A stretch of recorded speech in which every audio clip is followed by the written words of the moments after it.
大家好，我是华尔街电视的小安，为大家主持一档新的节目《亚洲大眼睛》。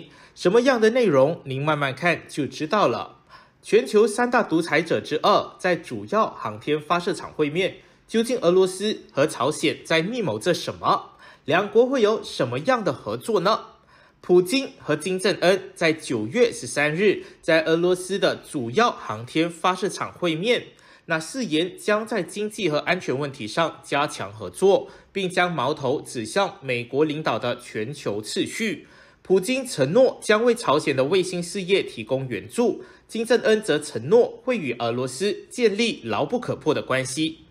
普京和金正恩在峰会上高调秀出他们之间迅速发展的友谊，展现了两位领导人之间的伙伴关系。西方国家由此担心朝鲜会提供武器弹药来支持俄罗斯在乌克兰的作战。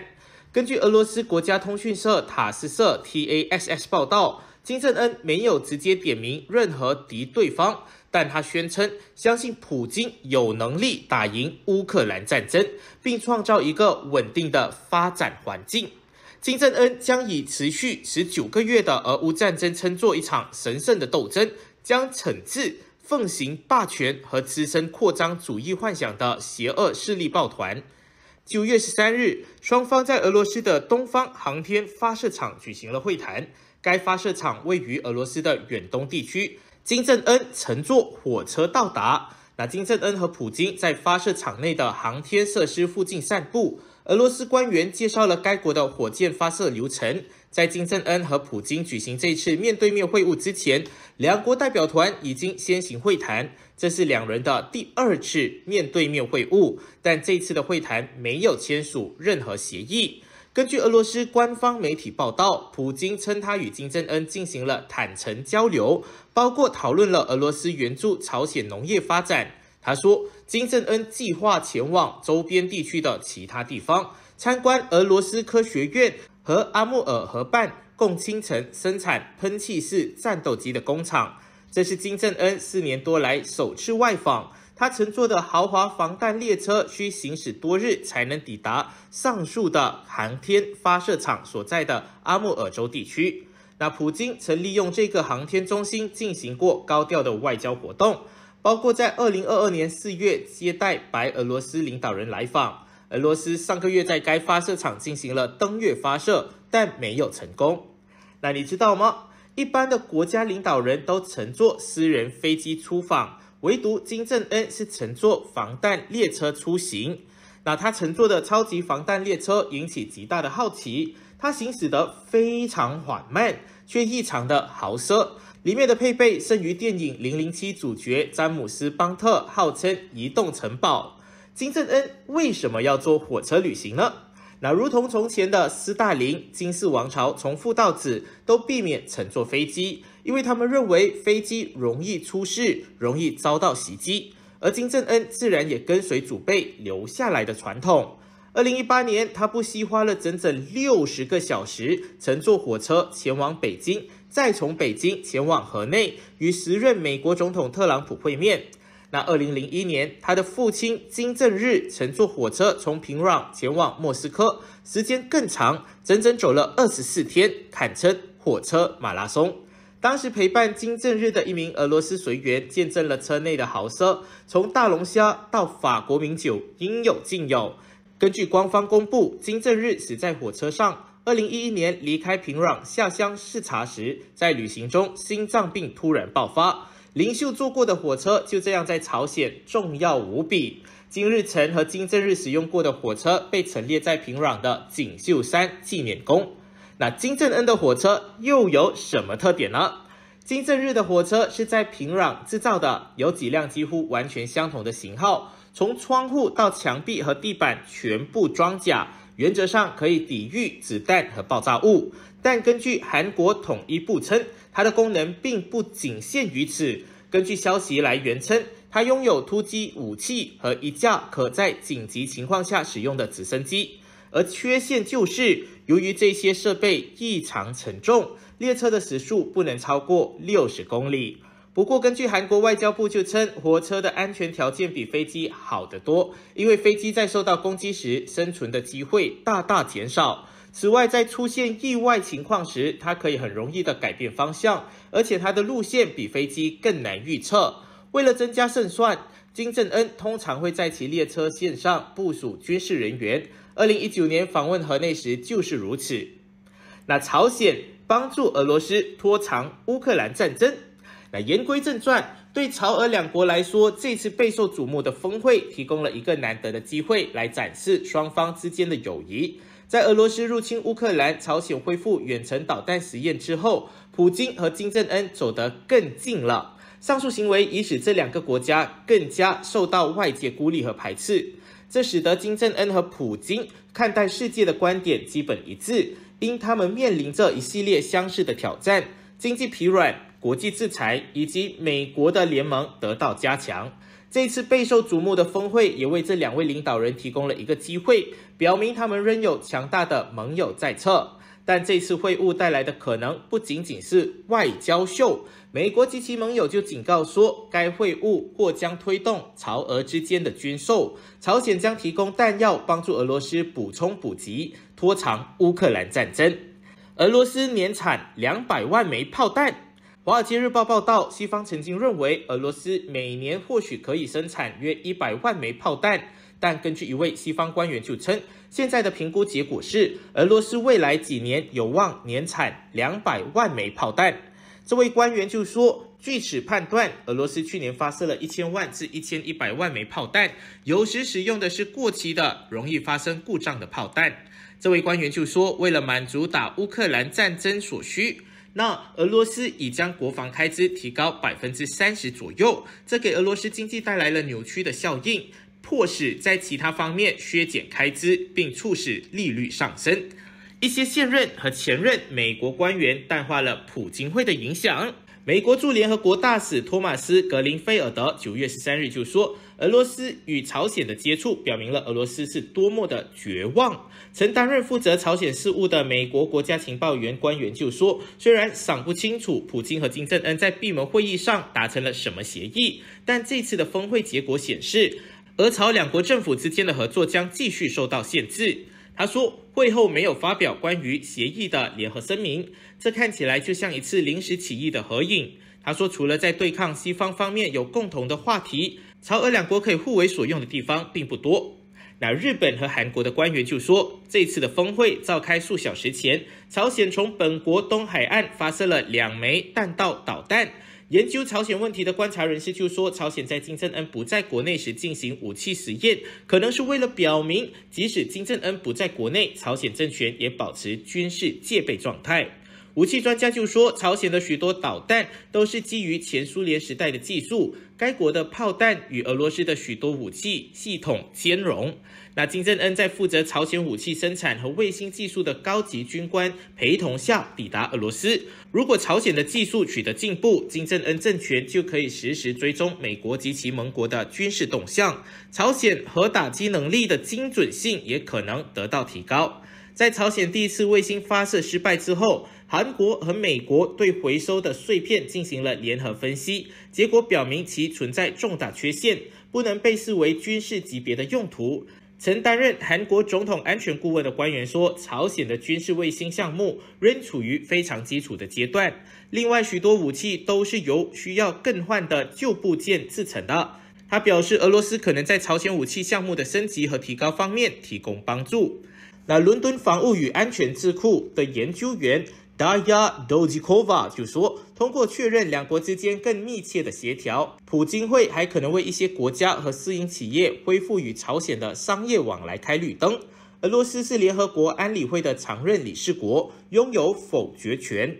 Dojikova 就称，这次普京会可能会使与朝鲜的贸易合法化。他表示，这在某种程度上表明，俄罗斯不会阻碍其他国家与朝鲜接触。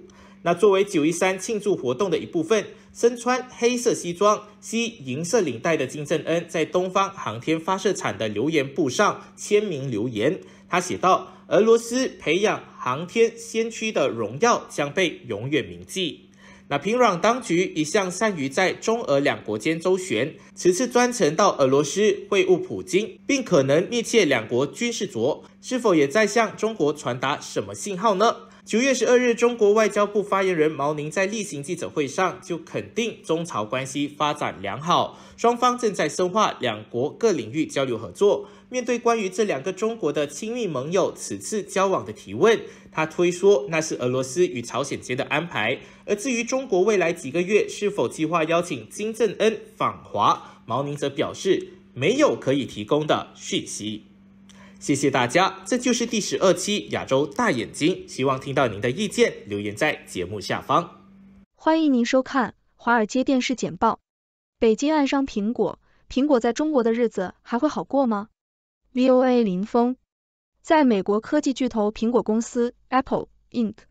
发布新款 iPhone 手机之际，中国政府否认禁苹果手机，但称该产品可能存在安全问题。此前，有关中国限制政府公务员和一些国企员工使用 iPhone 的媒体报道，已经令苹果的股价受挫，并令外界对苹果在中国的前景感到担忧。白宫表示，中国对苹果采取的行动是不正当的报复行为。分析人士认为，北京希望打击苹果，向拜登政府和企业界同时发出警告。白宫，中国禁苹果是在报复美国。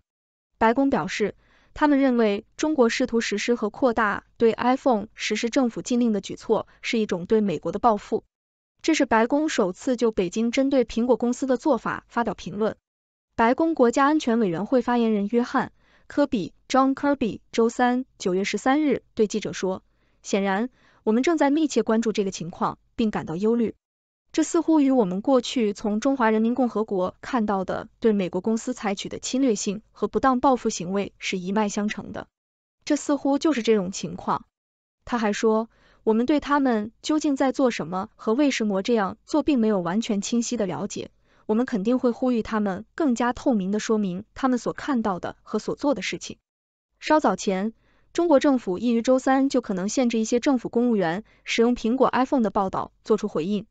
中国外交部发言人毛宁在当天的例行记者会上说，中国没有出台禁止购买和使用苹果等外国品牌手机的法律法规和政策档，但我们近期确实注意到，有媒体爆出苹果手机有关安全事件。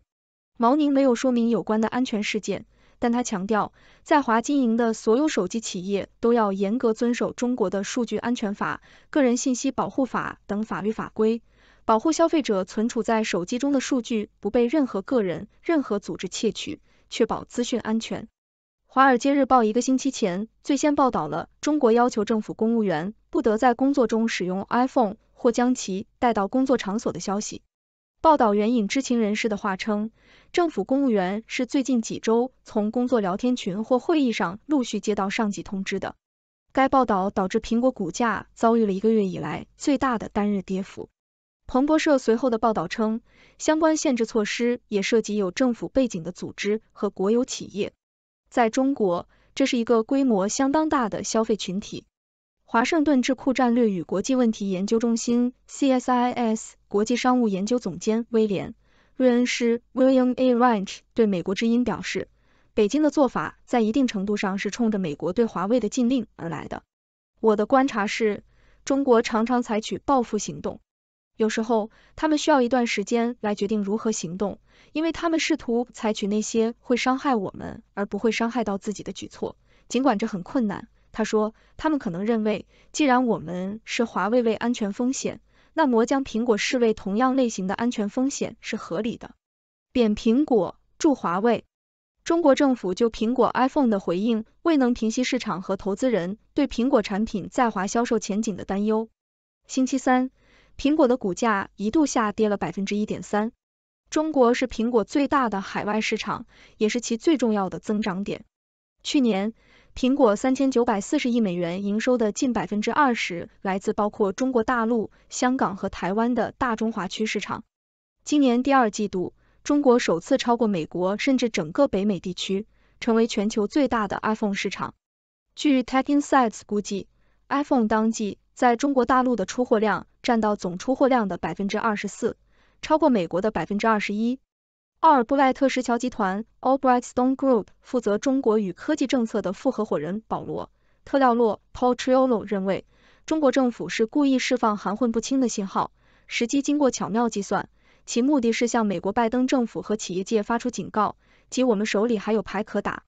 特廖洛通过电子邮件对美国之音说，华为发布 Mate 60系列智慧手机的时机以及有关扩大限制 iPhone 在工作场所使用的报道，可能与美国商务部长雷蒙多的访问时间相吻合，以传达一个不太含蓄的资讯，涉及技术和产业政策方面以及监管方面，即中国保留了一些报复的选项。就在中国政府就苹果 iPhone 可能因所谓安全顾虑而被限制做出正式回应前，苹果刚刚发布了新一代 iPhone 和 Apple Watch 等新品。但与往年相比，新款 iPhone 发布未能在中国消费者中引起轰动。尽管最新的 iPhone 15系列配备了更强大的晶圆、钛金属外壳和更高级的摄像头，而且大部分机型的价格没有上涨，但有关新 iPhone 发布的话题没有登上微博热搜。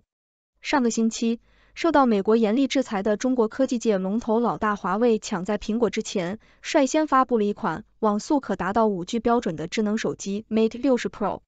这款新手机在几个小时内就被抢购一空，并且还持续接到大量预订。有市场分析人士预测，华为 Mate 60 Pro 的发货量在今年下半年可达600万部，比最初的预测高 20%， 其对 iPhone 在中国销售的影响更可高达 38%。曾在2001年至2016年担任美中经济与安全审查委员会 US China Economic and Security Review Commission 成员的瑞恩施认为，北京的这一连串动作意在助力华为重返全球高端智慧手机的竞争当中。他表示，中国的战略是在包括智慧手机在内的多个领域培养全球领军企业，让这些企业能够有效地与美国和其他西方公司竞争。我并不会说这是专门旨在排挤苹果的举措。我认为中国的目标是帮助华为和其他中国手机厂商在中国市场竞争。这不仅仅只涉及华为，我认为这一直是他们的目标。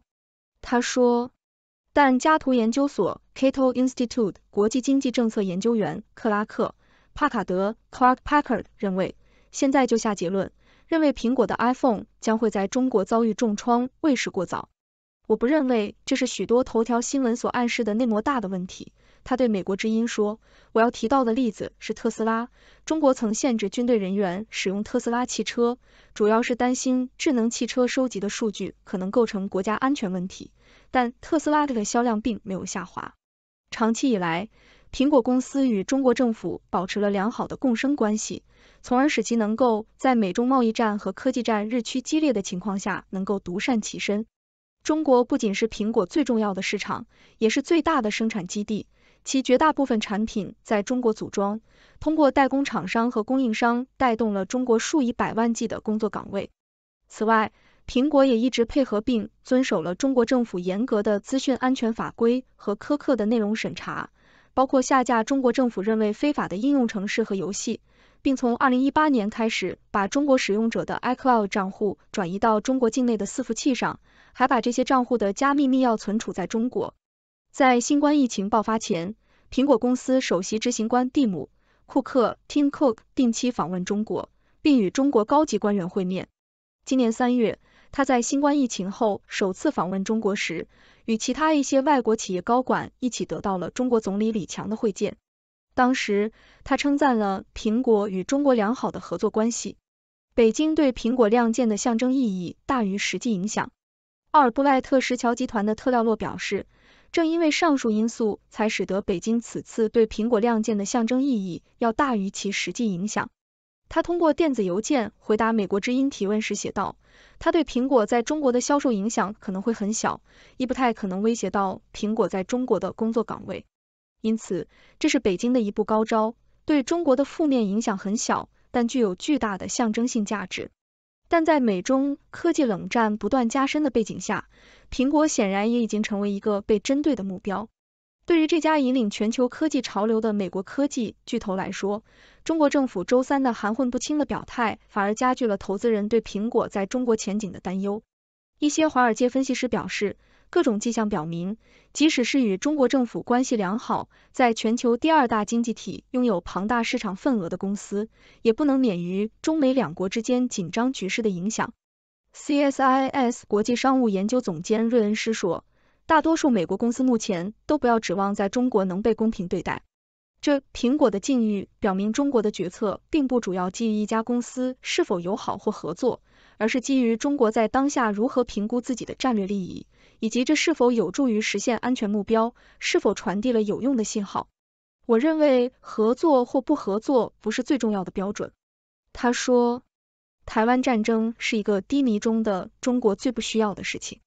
彭博社，根据彭博社的一篇专栏文章，美国总统乔·拜登认为中国经济放缓不会导致对台湾的接管是正确的。该文章认为，传统观点认为面临经济困境的国家更有可能发动冲突以拉拢公众支持，但这种观点在历史证据上并没有得到充分支持。文章指出，经济衰退的独裁国家不太可能赢得战争，因此发动战争是一种自杀行为。相反，文章提出，崛起的国家在实力达到巅峰时最危险，比如中国，但同时指出中国仍然比美国弱势。做空者必须等待时机，才能对软银的 Arm Holdings 飙升的股价进行做空。路透社，据分析师称，希望做空 Arm Holdings 新上市股票的投资者可能需要等待至少1天才能借到这只股票。做空者的目标是借出股票，希望以盈利的价格买回。然而，经纪人通常会等到 IPO 后至少1天才会提供股票的定位，并查看有多少股票可以借出或用于保证金账户。希望交易 ARM 期权的投资者可能也需要等到下周，因为在期权交易所可以列出这些新上市股票的合约之前，需要满足某些交易阈值的监管要求。随着华尔街的反弹， ASX 有望上涨。悉尼先驱晨报，周四，美国股市上涨，因为有报道称美国经济仍然表现良好，尽管通胀可能过高。标普500指数上涨 0.9%， 道琼斯指数上涨 1.1%， 纳斯达克综合指数上涨 1%。美国消费者的强劲支出归功于强劲的就业市场，在过去1年成功抵御了不断上升的利率。这种支出一直是经济的关键驱动力，然而它可能会鼓励零售商进一步提高价格。美联储一直在提高利率，以试图将通胀率降至 2% 的目标水平。全球监管机构表示，动荡显示了银行高层的失职。路透社，巴塞尔委员会表示，最近的银行动荡表明，一些银行的董事会和高级管理层未能履行其责任，可能需要更多的监管指导。今年3月至5月期间，有多家资产超过1万亿美元的银行要么破产，要么被救助。巴塞尔委员会正在进行一次全面检查，以确定从这次动荡中可以学到什么教训。该委员会还在研究银行流动性规则的运作情况，是否需要更严格的资本规则，银行如何处理大规模存款提取，以及资本工具在危机中如何减记。随着油价达到每桶90美元，加元超过其他 G10 货币。加拿大环球邮报，由于投资者情绪改善和油价上涨，加元对美元和其他 G10 货币均有所增强。加元对美元的交易价格上涨了 0.2%， 达到 1.3514 美元，创下自9月1日以来的最高水平。澳元是唯一另一个对美元有所上涨的 G10 货币。原油价格上涨、风险情绪改善以及央行预期稳定都对加元的反弹起到了推动作用。软银的 Arm 在市场上的首次亮相大幅飙升，估值达到600亿美元。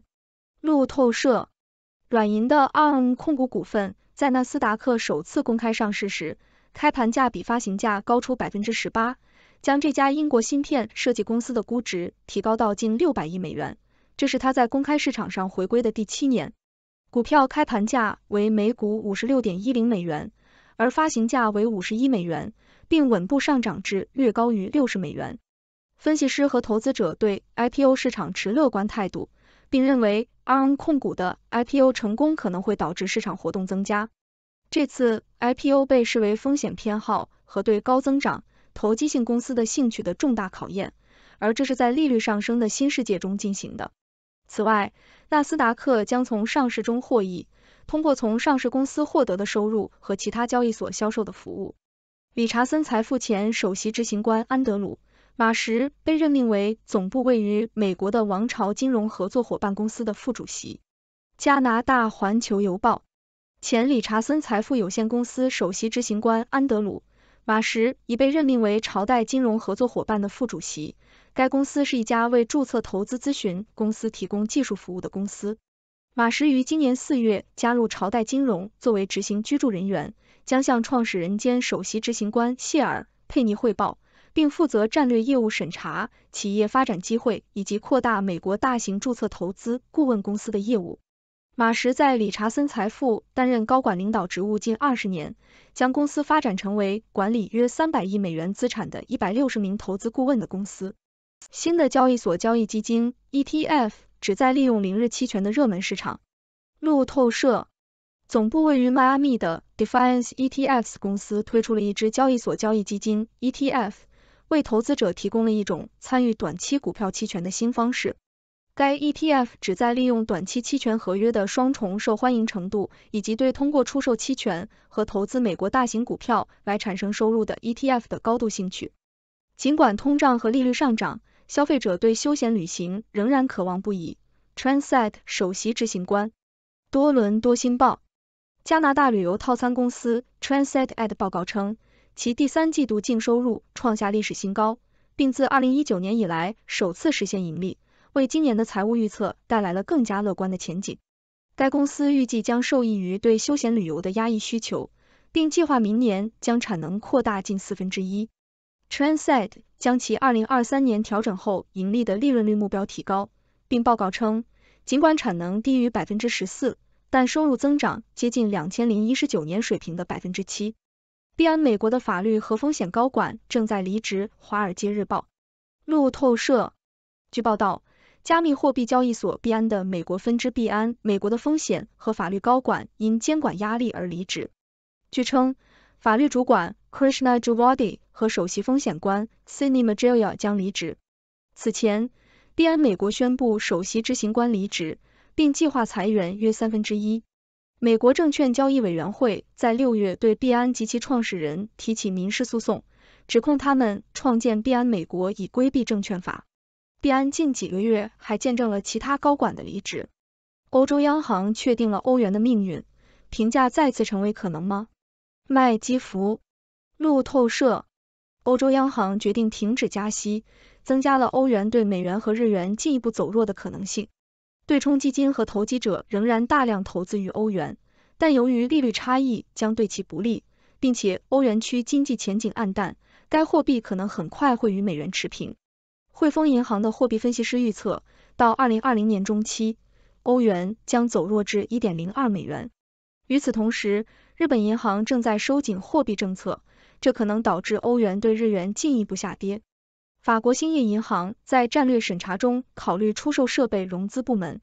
路透社法国兴业银行 SOCGen 正在考虑出售其设备融资业务，作为新任首席执行官斯拉沃米尔·克鲁帕 Slavomir Krupa 战略重组的一部分。据行业消息人士称，该银行认为该业务非核心，并在2020年出售了部分业务，但市场条件可能会阻碍潜在交易。克鲁帕计划于周一提出兴业银行的新战略计划，以提高回报率并设定可实现的目标。该银行股票的交易价格为其账面价值的 34%。伦敦晶体旨在创建一个安全的全球数据库。路透社伦敦金银市场协会 LBMA 正在寻求建立一个全球数据库的提案，以增强对黄金市场的信任。该数据库将提供有关黄金来源、炼金厂生产、保险库持有量和其他关键信息，以确保负责任和可持续的采购。LBMA 目前维护着一个数据库，记录了伦敦银行持有的俄罗斯金条，以防止制裁逃避。对于新数据库的提案应在9月底前提交。分析：什么加息？投资者关注欧洲央行降息，因经济疲软。路透社尽管欧洲央行表示最新的加息可能是最后一次，但交易员们仍然坚定地押注欧洲央行明年将降息。交易员们对欧元区经济前景的恶化表示担忧，并预计2022年6月前将首次降息25个基点。欧洲央行已将欧元区今年的增长预期下调至 0.7%， 而路透社对经济学家的调查显示，预计增长为 0.6%。谢谢您的收看。上面播报的内容是6度团队推荐的全球专业媒体、智库、政府机构和行业专家的最新报道、分析简报。更详细的内容，请大家去这些媒体、智库的网站阅读。这些内容并不一定反映6度简报的立场，亦不能作为任何决策的建议。6度团队由专业媒体人、学者、科学家组成的独立新型媒体，大家可以根据自己的专业要求订阅各种简报，网址是6dobrief.com。您在世界任何地方都可以通过电邮收到6度简报。观众朋友，大家好，欢迎收看今天的辛枫视线。本周，美国总统拜登在河内与越南总书记阮富仲举行了会面，谈话内容包括强化美越两国在半导体和稀土方面的合作。美国也有意将越南打造成为制造芯片的外包基地，同时双方还把两国的外交关系升级成为了全面战略伙伴关系。可以说和中国对抗的意味十分浓厚。对于许多观察家来说，这次访问标志着这个东南亚国家与华盛顿日益加强的战略联盟的顶峰。新的安排使美国在越南安全政策中处于核心地位，也表明中国在印太地区日益增强的实力，在很大程度上使得美越这些昔日的敌人现在更加紧密地联系在一起了。自从1995年实现关系正常化以来，美越关系已经取得了长足的进步。在经历了2战以来最血腥的冲突之一后，两国关系现在已经提升至可能的最高水平。至少越南方面的说法是这样描述的。尽管越南仍然是一党制共产主义国家，与美国有着截然不同的政治制度，但是华盛顿与河内开始在半导体、清洁能源和公共卫生等领域上进行广泛的合作。而由于中国对越南施加的压力越来越大，包括限制越南进入南海，现在与美国增强安全关系似乎对越南尤为有利。那么越南真的一心与美国结盟吗？外交事务网站今天就发表了这样一篇分析报道，叫做《河内的美国对冲》。文章认为，美国的新伙伴关系不太可能改变越南的多重结盟战略。文章指出，即使越南选择与美国结盟，越南还是保留了与其他国家的全面战略伙伴关系，其中就包括中国、印度和俄罗斯。这种复杂和多层次的关系正是越南做法的特点。长期以来，越南政府一直寻求与多个国家而不是单一国家结盟。对越南来说，中国既是与美国加强安全关系的障碍，又是一种推动力。越南与拜登政府的协议可以被视为双边关系向前迈出的重要一步，为河内带来巨大的利益。但是这并不是一个会改变越南政府基本方向的安排。河内并没有在美国和中国之间做出选择，而是认为自己正在强化其全方位的外交政策，努力与中美两国保持同等的距离，提升与美国的关系只是该总体计划的一部分。而越南和美国的关系能够走到今天这一步是一项重大的成就，因为越南政治精英长期以来一直抵制这样的协议。长期以来，即使在近30年前实现关系正常化之后，越南的政治精英仍然对华盛顿的意图持怀疑态度。自1975年越南战争结束以来，越南共产党一直统治着越南。过去10年来，历届美国政府都向越南保证，美国会尊重越南的自主权，无意干涉其内政。在2018年，美国国务卿蓬佩奥试图强调，越南是在保持共产主义的同时实现开放和现代化的典范。而在2019年，河内主办了美国总统川普与金正恩之间的峰会，这让越南领导人感受到华盛顿不仅仅接受了他们的政权，而且信任他们能够充当一种诚实的中间人的角色。东南亚的地缘政治变化也提供了美越关系的重要催化剂。由于与中国有陆地边界，并且在南海有着漫长的海岸线，越南可以说比该地区的任何其他国家都更容易受到北京的影响，特别是考虑到越南没有正式的对外防御保证。北京在有争议的海域将人工岛军事化，并且动用海上民兵对越南渔船造成一定的威胁。而在今年的8月下旬，中国发布的新标准地图中显示，南海大部分地区属于中国。中国还利用湄公河上游的水坝限制影响了越南的供水。另外，北京正在大规模扩建柬埔寨的海军基地，分析师认为这可能是中国海军在海外的一个主要基地。诸如此类的种种强硬举动，可以说激怒了河内。在这些紧张局势中，川普和拜登政府都着手加强与越南的关系，因此中国的情况现在成为了美越关系的支柱。在拜登政府时期，美国两党在中国问题上可以说出现了罕见的共识。2021年7月，拜登政府首次对东南亚进行内阁级的访问，国防部长奥斯汀出访了菲律宾、新加坡和越南。其中，访问菲律宾和新加坡是很自然的，因为美国与菲律宾有着广泛的防务承诺，而新加坡长期以来一直是美国在该地区最重要的安全伙伴。然而，越南就显得特别的显眼，因为与越南类似的泰国和印尼并没有得到美国同等程度的关注。拜登9月份缺席雅加达东南亚国家峰会，只参加了在印度举行的20国集团峰会，然后就前往了越南进行双边访问，充分体现出了华盛顿现在对河内的重视。在正式讲话中，美国官员强调，他们不会向各国政府施压，要求他们选边站队。然而，美国通过积极加强与菲律宾、韩国和越南等国的双边关系，同时淡化包括中国在内的多边聚会，华盛顿本身已经做出了选择。美国对越南的新态度也产生了很多积极影响。首先，它解决了美越两国之间因为越南战争挥之不去的创伤。虽然越南的外交精英愿意与美国接触，但是考虑到许多参加过越战的越南成员的个人经历以及战争的长期影响，越南的国防机构一直以来比较抵制美国。而在2021年国防部长奥斯汀访问期间，美国承诺帮助寻找在行动中失踪的越南士兵，作为越南自关系正常化以来帮助寻找失踪美国士兵的回报。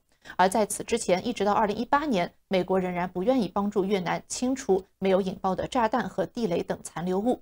2021年的突破标志着拜登政府认识到这些问题对于推进未来安全合作的重要性。美越之间的和解还产生了其他影响。自2021年以来，美国及其盟友向越南捐赠的疫苗在新冠疫情爆发中也发挥了重要作用。同时，华盛顿现在正在河内耗资12亿美元建造一座庞大的新的大使馆，使其成为世界上最昂贵的美国外交建筑。美国也已经成为越南最大的出口市场，美国的贸易逆差高达1160亿美元。而随着中美贸易战愈演愈烈，越南已经成为跨国公司寻求撤离中国的热门目的地。值得注意的是，苹果、戴尔、谷歌、微软等多家大型美国科技公司近年来纷纷在越南投资。而尽管如此，话又说回来，中国仍然受到越南政治领导人的尊重。2022年10月，尽管有疫情的风险，并且有个人健康问题，阮富仲还是冒险前往了中国，成为首批祝贺中国领导人习近平第3个任期的外国领导人之一。随着与华盛顿的安全谈判取得进展，河内同时小心翼翼地避免激怒北京，并且加强推行其多元结盟政策。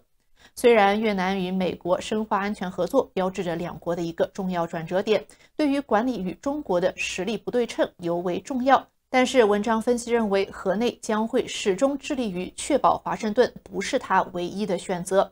他不仅寻求美国和中国之间的平衡，即使自从俄罗斯入侵乌克兰以来，越南也与俄罗斯保持着良好的关系，而且在国防合同方面关系是十分密切的。因此，将越南与美国的新协议解读为是越南加入以华盛顿为中心的集体遏制中国的前奏，是一种错误的看法。越南不会在当前的中美紧张局势中选边站。美国的确可以为越南提供很多东西，比如说帮助越南建立工业技术，并且支持其经济增长和多元化。华盛顿可以扩大河内抵抗中国的选择。越南官员特别感兴趣的是技术转让和培训，包括扩大越南的海上监视能力。河内还制定了雄心勃勃的计划，希望在全球供应链中占据更加重要的地位，特别是在半导体芯片方面。美国及其盟友可以在一定程度上帮助越南实现这一目标。而对美国来说，他对越南感兴趣，主要是因为它与中国的竞争，但是也与其他经济优势有关。比如说，越南的国防工业正在成为重要的国际参与者。去年12月，越南举办了有史以来的第一次国防博览会，表达了扩大国际供应商范围和提高本土生产的强烈愿望。美国的国防承包商洛克希德马丁公司和雷神公司在本届博览会上表现得尤为抢眼。要知道，美国自越南战争以来对越南销售致命武器的禁令直到2016年才解除，因此这一进展引人注目。而华盛顿和河内之间的新协议或者说新友谊是否可持续呢？文章认为答案要取决于中国，取决于中国的推动力度。目前越南领导层正在尽最大努力弥补越南缺乏正式安全联盟的缺陷，同时也在注意避免过度的承诺。因此，河内正在通过与中国和美国同时保持关系，甚至从中美竞争中受益，将国家的脆弱转化为一种优势。如果这种平衡能够成功地继续保持下去，越南可能可以成为这一地区其他陷入中美之间困局的国家的一种榜样。以上就是今天的新风视线，希望您喜欢。如果喜欢，记得点赞并且订阅我们的频道。我们下期节目再见。Hello， 大家好，欢迎关注华尔街电视频道。这期的热点深度继续来关注中国国防部部长李尚福。知情人士称，这位中国的国防部部长这几天缺席了重要活动。英国路透社根据最新的报道提到根据2名越南官员的说法，中国国防部部长李尚福在上周因健康状况而取消了与越南国防领导人的会晤。此前，中国在7月份是未经解释的换掉了中国外交部部长秦刚。秦刚此前长时间不露面，而这些举动引发了对中国领导层决策的质疑。自8月29日以来，李尚福未公开露面。一位中国时政观察人士向华尔街电视频道就透露，李尚福现在的隐身要么是健康原因，要么就是被调查了。那势必和李尚福相关的张又侠马上就会成为被关注的焦点。路透社发表在9月14日的报道提到，3名直接了解此事的官员称，中国国防部部长李尚福在上周突然退出了与越南国防领导人的会晤，因为他被问及他是缺席了2个多星期了已有。2名越南官员说，现年65岁的李尚福原定在9月7日至8日参加由越南在与中国接壤的边境举办的年度防务合作会议，但在北京在活动前几天却突然告诉河内这个部长是有健康状况之后，这一场会议被推迟。那会议突然推迟以及中国列举的原因也是首次被路透社曝光。中国在7月莫名其妙的是取代了中国的外交部部长秦刚，以及最近几个月中国人民解放军火箭军领导层的重大改组，那这一些都引发了对中国领导层决策的质疑。秦刚是在中国共产党内迅速的崛起，那部分归功于他与习近平的亲密关系，那这使得他在上任外交部部长仅仅7个月后被免职显得更加出乎意料。中国官员最初表示，秦刚是不在公众场合露面，是因为他也是健康原因，那和现在的李尚福看来是一个原因。李尚福在今年3月上任，那他受到外交官和其他观察家的密切关注，因为和秦刚一样，李尚福也是中国5位国务委员之一，相当于这个级别是高于普通的部长的。一位不愿透露姓名的美国官员称，华盛顿知道李尚福取消了与越南人的会晤。美国总统拜登在上周访问了越南河内，美国和越南双方也是签署了这个伙伴关系的历史性升级文件。李尚福长期不在公众视野，也引起了一些评论。美国驻日本的大使拉姆伊曼纽尔之前在推特上在 X 平台上就发帖说，首先是外交部部长秦刚失踪，然后是火箭军的指挥官失踪，现在是国防部部长李尚福有2周没有公开露面。谁能赢得这场失业大赛？是中国的青年，还是习近平的内阁？而当被问及伊曼纽尔本周的这个帖子时那中国外交部发言人则告诉记者，他不知道具体情况。李尚福最后一次露面现身是在北京时间的8月29日，当时他在与非洲国家举行的安全论坛上发表主旨演讲。而在此之前，李尚福在访问俄罗斯和白俄罗斯期间举行了高级别会议，他也是见到了普京。中国国防部部长是主要负责国防外交，是部指挥作战部队。那国防部部长的公众形象其实是不如外交部部长的曝光频率那么高，而外交部部长是经常出现在官方媒体上。新加坡李光耀公共政策学院的副教授吴木銮说李尚福在秦刚之后不久失踪，这说明中国精英政治对外界来说是多么神秘。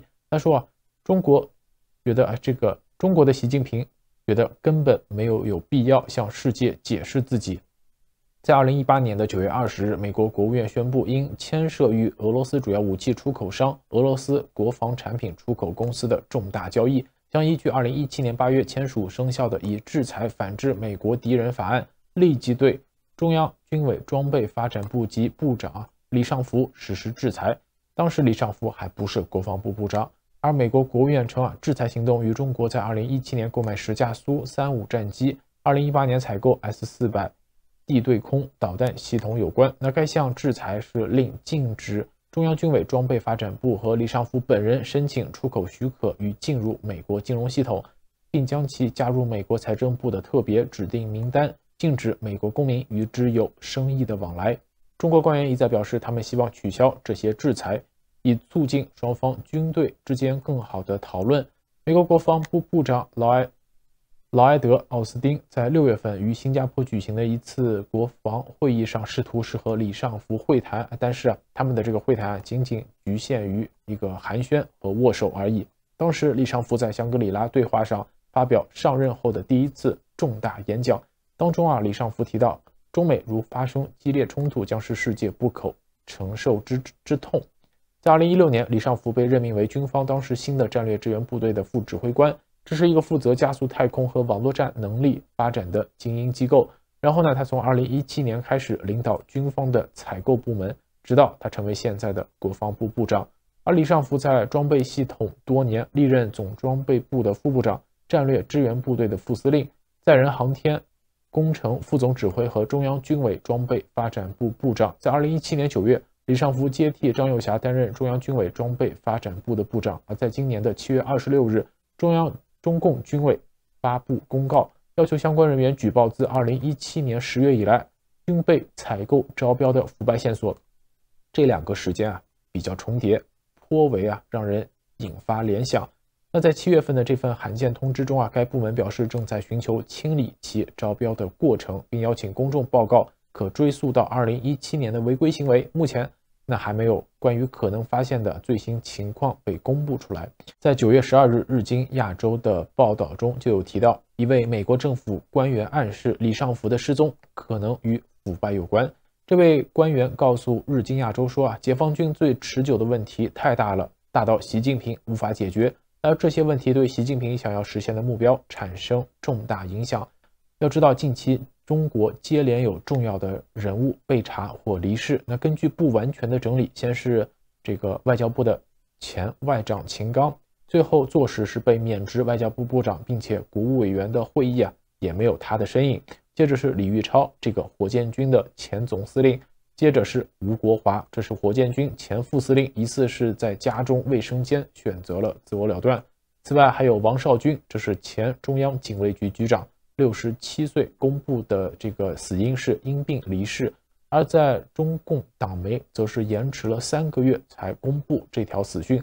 再加上张振中，火箭军的前副司令员，根据香港南华早报的报道，他们在7月底引述知情人士称，中共中央军委纪律检查委员会以及军方的审计部门正对时任的火箭军司令员李玉超、副司令员刘光斌还有前副司令员张振中展开反腐调查。根据南华早报的报道，这3人已经被带走，而现在又是李尚福，这个中国的国防部部长。关于李尚福呢，我们热点深度节目在本周稍早也做过追踪梳理，这里也一并整理进来和大家一起分享。这几天围绕着中国国防部部长李尚福被调查的传闻正在迅速升温。那到9月12日，李尚福从公众视线消失已有2周。李尚福上次出席公开活动还是在8月29日的中非和平安全论坛，此后他尚未现身公众场合。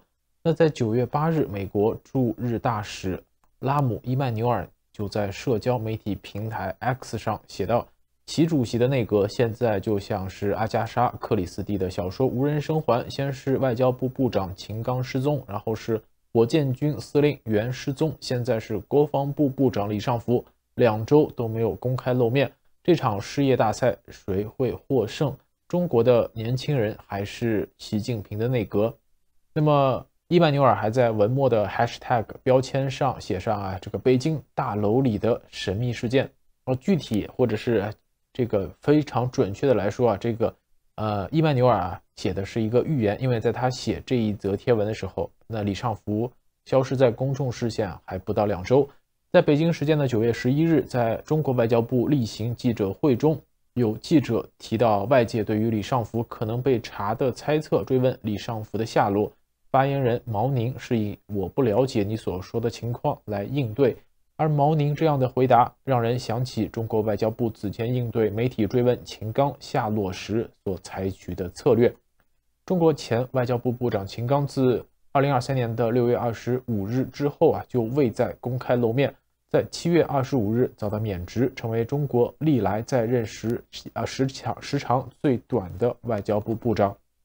中国官方呢迄今没有正式对外说明秦刚被免职的具体原因以及秦刚本人的下落。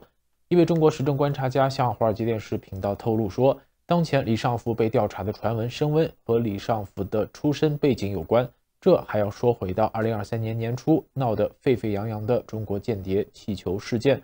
在这一起中国间谍气球事件中，最让习近平尴尬的并不是他对间谍气球毫不知情，而是关键是这个气球不知是失控还是有意飞到了美国领空被发现。这个现实和中国军方此前非常自信的高空监视技术形成了比较大的反差。而李尚福呢，便来自和这类气球有关的系统。李尚福毕业于中国人民解放军国防科技大学，在1982年毕业后到了中国西昌卫星发射中心工作。到2003年的12月，李尚福任总装备部中国西昌卫星发射中心的主任，后任嫦娥2号任务发射场区的这个指挥部的指挥长。在2013年的9月，李尚福接替调任第20实验基地训练基地，也就是中国酒泉卫星发射中心司令员的尚红少将，任总装备部司令部的参谋长。在2014年的12月，任总装备部副部长。在2016年的1月，任新成立的中国人民解放军战略支援部队副司令员兼参谋长。那么李尚福在战略支援部队既是这个军种成立的设计者之一，也是这个实际的执行具体任务的负责人。而另一边呢，李尚福还是老红军的后代，他的父亲李绍珠是原中国人民解放军铁道兵西南指挥部副司令员，在1932年2月就参加了中国工农红军，在1934年的10月参加了25000里的长征，在1934年12月加入了中国共产党。那李绍珠可以说参加过新中国成立前后几乎所有的重要战役，这包括土地革命战争抗日战争、解放战争、抗美援朝战争等等。而除了红二代的背景，李尚福又是张又侠的继任人。在2017年的9月，李尚福接替张又侠担任中央军委装备发展部部长。那如果李尚福真的被调查，那估计也会牵涉到张又侠。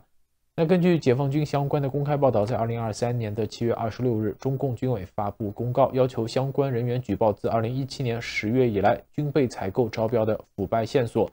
在8月30日，中共中央政治局委员中央军委副主席张又侠又在全军装备质量工作会议上强调，要以对打赢负责、对战斗力负责的态度把装备质量搞上去，同时也要把行业风气搞纯正。这位中国时政观察家继续对华尔街电视频道透露2个星期不露面对于中国的国防部长其实很正常，只是现在结合到年初间谍气球事件，考虑到李尚福的出身以及红二代背景等等，这是继而助推了相关传闻的大肆传播。中国国防部部长的新闻能见度似乎是一般少于外交部部长或国务院总理这样的职位。而就在媒体开始关注李尚福久未露面的情况时，美国乔治城大学美中全球问题对话项目高级研究员韦德宁在社交媒体平台 X 上就发文说，李尚福在8月29日才在中非论坛上讲过话，10天不被媒体报道远非不正常。日经亚洲在一篇文章《中国国防部部长2周未露面》中就提到，一位美国政府官员暗示李尚福的缺席可能与腐败有关。这位官员告诉日经新闻说，解放军最持久的问题对习近平来说太大了，无法解决。那这些问题对习近平想要实现的目标有很大的影响。而李尚福是2023年3月中国全国人大上当选为新一届国防部部长，但李尚福本人早在成为国防部部长之前就引起了国际媒体的广泛关注，这是因为在2018年作为中共中央军委装备发展部部长的李尚福因涉及与俄罗斯军火商的重大交易，被当时的美国川普政府以制裁反击美国敌人法案为依据列为了制裁对象。至今李尚福仍在制裁名单上，而这一制裁也成为近一段时间以来中国军方多次拒绝美国军方进行接触的请求的理由之一。最近一次就是在2023年的6月，在新加坡举行的香格里拉亚洲安全峰会上，李尚福与美国国防部部长奥斯汀在开幕式上进行了一个简短的见面和一个简短的交谈，但李尚福是拒绝了奥斯汀有关正式会晤的建议。当时有媒体报道说，中方的原因就是美国尚未解除对李尚福的制裁。但在李尚福疑似失踪的同一段时间，外界也注意到中国的军机至少有9天的时间是停止了所谓的绕台行动。根据台湾联合报的报道，从8月底至今已经连续了9天没有中国军机越过台湾海峡中线以及西南和东南空域。而在近2年的时间中中国军机绕台的情势其实是日益突出，尤其是在2022年的8月，美国国会众议院时任议长佩洛西访台之后，中国军机更是几乎每天飞入台湾的防空识别区。而直到9月10日，台湾的国防部才获得通知说，当天台湾的军方侦获17架次中方军机的扰台行动。那中国军机短暂停止扰台行动与李尚福疑似失踪的时间是有所重合的，这让人这之间那是否是有什么联系，让人产生一些联想。好了，以上就是今天热点深度的所有内容。更多资讯可以关注6度简报网，网址是6度brief.com， 在上面各位可以订阅各类符合您喜好的简报新闻，有免费套餐，也有更加专业的付费套餐供大家选择。今天的视频就到这里，我们下个节目再见。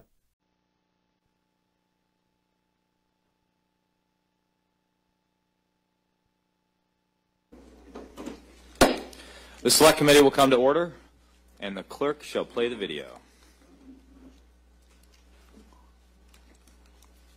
Preferably with audio. I was asked by the Senator what I thought the timeline might be for any potential conflict in the Taiwan Strait. I responded that I thought our concerns were, in fact, in the next 6 years. Well, I was fortunate to visit Taiwan just a little over 6 months ago. Government officials there described the last 2 years in their security environment as the most severe in their history, with multi-domain blockade rehearsals and attack demonstrations from all directions, from all domains. The PRC continues its campaign to coerce, co-opt, and corrupt other countries and business and political elites across the region to undermine the overall security landscape. The PRC also continues its integration of PRC civil and military entities.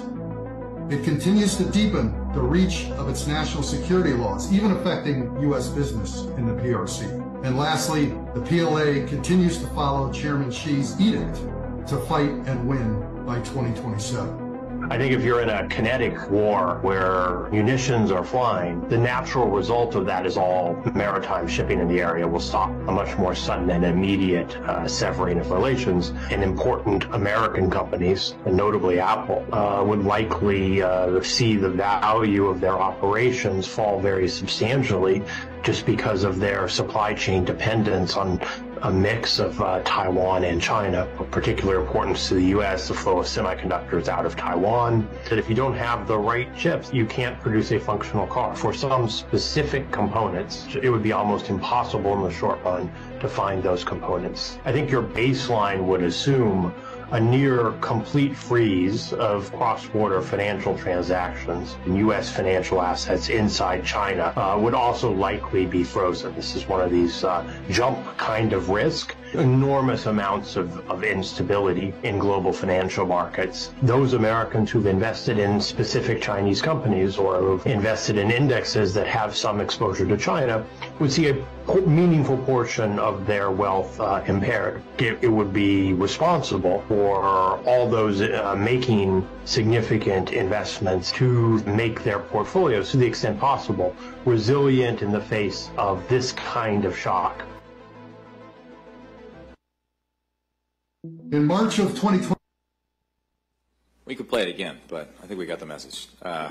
For years, national security leaders like Admiral Davidson have been screaming from the rooftops that the People's Republic of China, and specifically the Chinese Communist Party, poses the greatest threat to our country. President Biden's Director of National Intelligence, Avril Haines, recently testified that, quote, the CCP represents both the leading and most consequential threat to U.S. national security. Just yesterday, the Secretary of the Air Force, Frank Kendall, said that the intelligence couldn't be clearer. China is preparing for war with the United States. So to be a sobering message to all of us. Yet here in New York, it seems sometimes that Wall Street does not act like the PRC is a threat at all. A few months back, the head of a major asset management firm came to my office and told me that the chance of China invading Taiwan in the next 5 years was, and I quote, zero, not near zero, zero. Another told me that the U.S. would never impose real sanctions on China, even if it were to invade Taiwan. It seems like Washington and Wall Street are two different countries speaking completely different languages. And it's ironic because these banks and asset managers have incredibly complex value-at-risk models to look at volatility and correlation. But when it comes to the systemic risks emanating from a genocidal communist regime, they tend to put on their golden blindfolds and chase a yield that never comes. Ranking Member Krishnamurthy and I recently launched an investigation into Wall Street firms that are funneling American retirement money into companies that help build aircraft carriers for the PLA, next-generation stealth fighter jets for their Air Force, and artillery shells for the PLA. Mind you, these companies are all blacklisted by the U.S. government and often have strong prohibitions on selling them advanced technology, according to our export controls. Yet Wall Street sees no problem in shoveling money to them. So imagine if the disastrous scenario that Admiral Davidson fears is all too plausible actually comes to pass. China's military could be raining missiles on our friends in Taiwan and very likely American service members with weapons that Americans funded. They may be using AI targeting systems that Silicon Valley VCs helped them build. In short, we're at risk of financing our own destruction. The Biden administration's executive order is a first step to address the problem, but it must not be the last. It is up to Congress to ensure American money isn't financing the CCP's top tech ambitions, including AI, quantum computing, and semiconductors, but also biotechnologies, directed energy, hypersonics, advanced manufacturing, space technologies, anything associated with the PRC's military-industrial complex. Here's the thing. Every day that we keep funding the CCP's military ambition, every day that we delay vital military aid to Taiwan, we make conflict in the Indo-Pacific more likely. Last night, we hosted a variety of Wall Street executives at a tabletop exercise that focused not on missiles and torpedoes, but rather on sanctions, shipping routes, the SWIFT system, supply chains, and other areas of economic warfare. We saw that if China were to initiate preparations to invade Taiwan, the losses across our financial system would dwarf the right taken at the outset of the Russia-Ukraine war. The entire U.S. economy, banking system would be imperiled. Equity markets would drop precipitously as global shipping lanes closed. Shipping insurance premiums would skyrocket, supply chains would break down. And the specter of global conflict would grow, causing further chaos in the global financial system. Americans would likely see their pensions shrink, their bank accounts hemorrhage cash. So the question is, what are we doing? What is Wall Street doing to guard against that outcome? Are banks and asset managers moving to protect American investors, or are they just betting on another bailout? The risks, in my opinion, go well beyond a conflict in Taiwan Strait. American investors in China are like the proverbial frog slowly boiling in a pot of water. The CCP is criminalizing routine business practices, often ones necessary for fulfilling fiduciary obligations to investors and shareholders, like due diligence, data gathering, independent corporate governance. Given those risks are myriad, you would think that if American much higher accounting regulatory firms, especially when they list on our exchanges, but in fact, very opposite. A recent deal struck between the SEC, PCAOB, and the Chinese government effectively circumvents the Holding Foreign Companies Accountable Act and allows China to audit its own firm, throwing American investors to the wolves and disadvantaging American companies. The CCP has nothing but contempt for our democratic capitalist system. Why should they enjoy the unfettered benefits of our capital markets? If nothing else, you would think Wall Street would think twice about financing companies that facilitate the CCP's Uyghur genocide, engage in forced genetic testing of repressed populations, or use forced labor up and down their supply chains. To quote written testimony submitted by David McCormick, the former CEO of Bridgewater Associates, will these firms ever stop underwriting moral behavior? The truth is American pensions, endowments, and retirement savings are not being protected. They're being swindled. Fraud, fake accounting, and outright lies are endemic communist system. Taking on a genocidal communist regime as a business partner is not a recipe for success. It is a recipe for systemic risk. And with that, I recognize the ranking member, Raja Krishnamurthy, for his opening statement. Thank you, Mr. Chair. Good morning to all of our attendees, and thank you to our witnesses. Mr. Chair, just a couple weeks ago, we were in Stoughton, Wisconsin. Just a few weeks before that, we were in Dysart, Iowa. Today, we're here in New York City. Over the past 6 weeks that we've traveled the company, we've seen a dominant theme emerge. The CCP has taken aggressive steps to advance its economic interests at the expense of American ones. Doing nothing in response to these risks posed by the CCP's economic aggression is not an option. These risks harm people in the smallest towns and the biggest cities. They threaten industries from the corn and soy fields of Iowa to the factories of Wisconsin to the trading floors of Wall Street. They are risks realized through intellectual property theft and forced technology transfer, by unfair trade and industrial policy, and by a military-civil fusion system that takes American dollars and uses them to fuel military aggression and human rights abuses. When we were in Iowa, we asked what we could do to better protect our farmers and the intellectual property that helps to feed the world.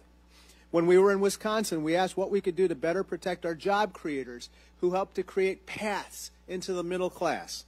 And now here in New York, the world's financial capital, it's important that we ask what we can do to better protect Americans' money and the global financial system. Let's use the federal government's thrift savings plan as an example. As reported by Newsweek earlier this summer, more than 115 mutual funds in the thrift savings plan, or otherwise known as the TSP, contain more than 20 sanctioned or watch-listed PRC companies or their subsidiaries.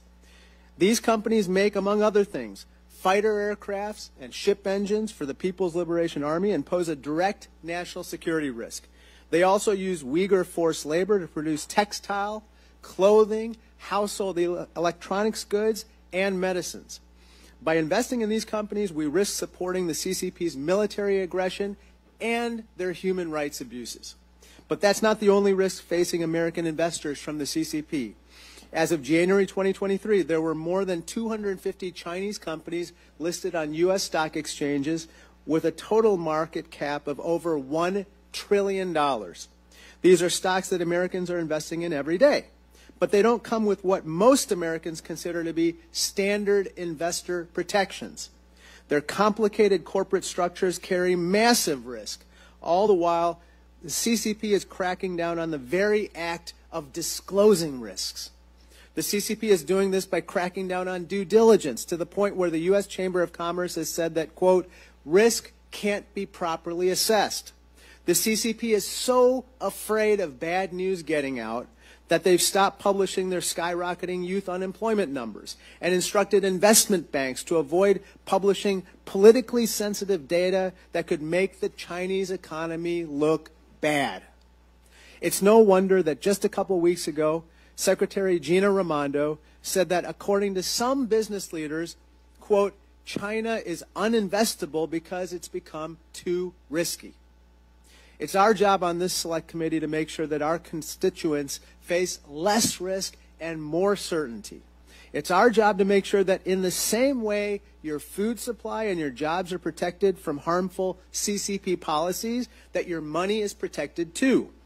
It's why we've acted as a committee to launch a bipartisan investigation into American VC firms supporting Chinese AI, semiconductor, and quantum computing companies, as well as asset managers and index providers helping to direct capital to red flag companies that violate human rights and strengthen the Chinese military.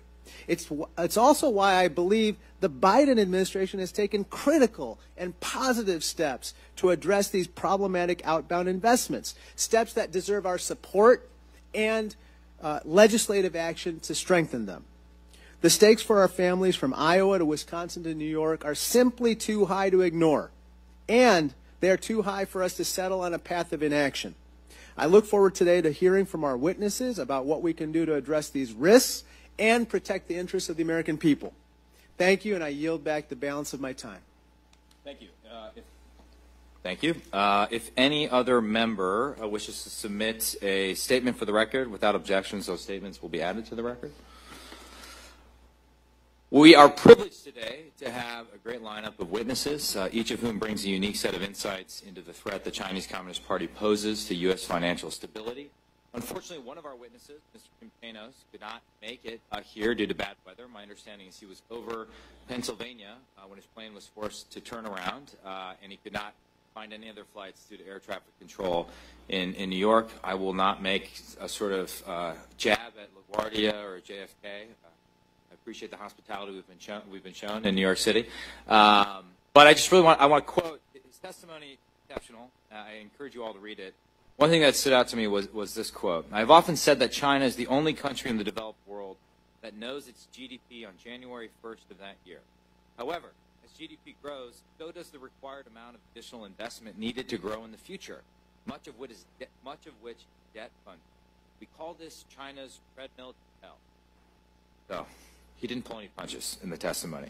Our first witness is the Honorable Jay Clayton, who will help us understand the breadth and severity of the systemic risks that the PRC's penetration of our capital market creates. Mr. Clayton served as the chairman of the Securities and Exchange Commission from May 2017 to December 2020 and is now of counsel to Sullivan and Cromwell. Next to him, we have Ms. Ann Stevenson Yang, the founder of J Capital Research. Having lived in and studied in China and studied the PRC market for decades, Ms. Stevenson Yang brings a unique credibility in unraveling the truth behind the data on the PRC economy. Thank both of you for being here this morning. If you could please rise and raise your right hand, I'll now swear you in. Do you swear or affirm under penalty of perjury that the testimony you're about to give is true and correct to the best of your knowledge, information, and belief, so help you God? You may be seated. Let the record show that the witnesses have answered in the affirmative. Thank you all. Mr. Clayton, you are recognized for 5 minutes. Thank you, Gallagher, Ranking Member Krishnamurthy. It's nice to be here today. I submitted detailed written testimony. What I think I'll do is respond a bit to your opening remarks and make 4 points. First, I want to recognize Speaker McCarthy, Leader Jeffries, and the members of the committee for taking on this task. It is a complex, difficult, and I would say novel task. I don't know that in our globally integrated economy we have ever had two, what I would say, well, the two largest economies be deeply conjoined, but also what I would say is deeply at odds in certain areas. It is a difficult task. It is one that spans not just financial regulation, but as you both mentioned, national security, trade policy, human rights, and dare I say foreign policy, because it's not a bilateral issue. It's a multilateral issue. So congratulations and thank you. Next thing is the touchstones of financial regulation. Touchstones of financial regulation at the individual firm level.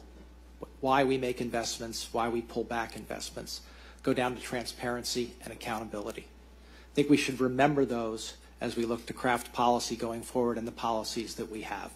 Given good information, which you need accountability to have good information, investors generally make good decisions. The other one is stability, financial stability. The commitment of the U.S. and other countries to financial stability, to responsible capital rules, to liquidity rules. It gives us the confidence in order to have a globally integrated financial system. If you're confident that other countries have a commitment to stability, it's much easier to trade with them and have cross-border investments. The next thing, and it's a bit of a sobering pill, is the limits of financial regulation. Financial regulation can be incredibly powerful. Capital flows are incredibly powerful. They finance the future, they do things. And as I said, investors are very good at responding to good information. Investors are very good at responding to financial metrics and prudential requirements. Financial institutions are. Investors are not good at, they don't have the information to be good at, human rights, national security, trade policy. Those are matters for the government. And I want to emphasize that. But what I will say, and my last point, is that given clear and coherent direction from governments, the power of the market to respond to policy is remarkable. If a recent example provides this, the Russian sanctions around financial instruments and financial markets were incredibly powerful.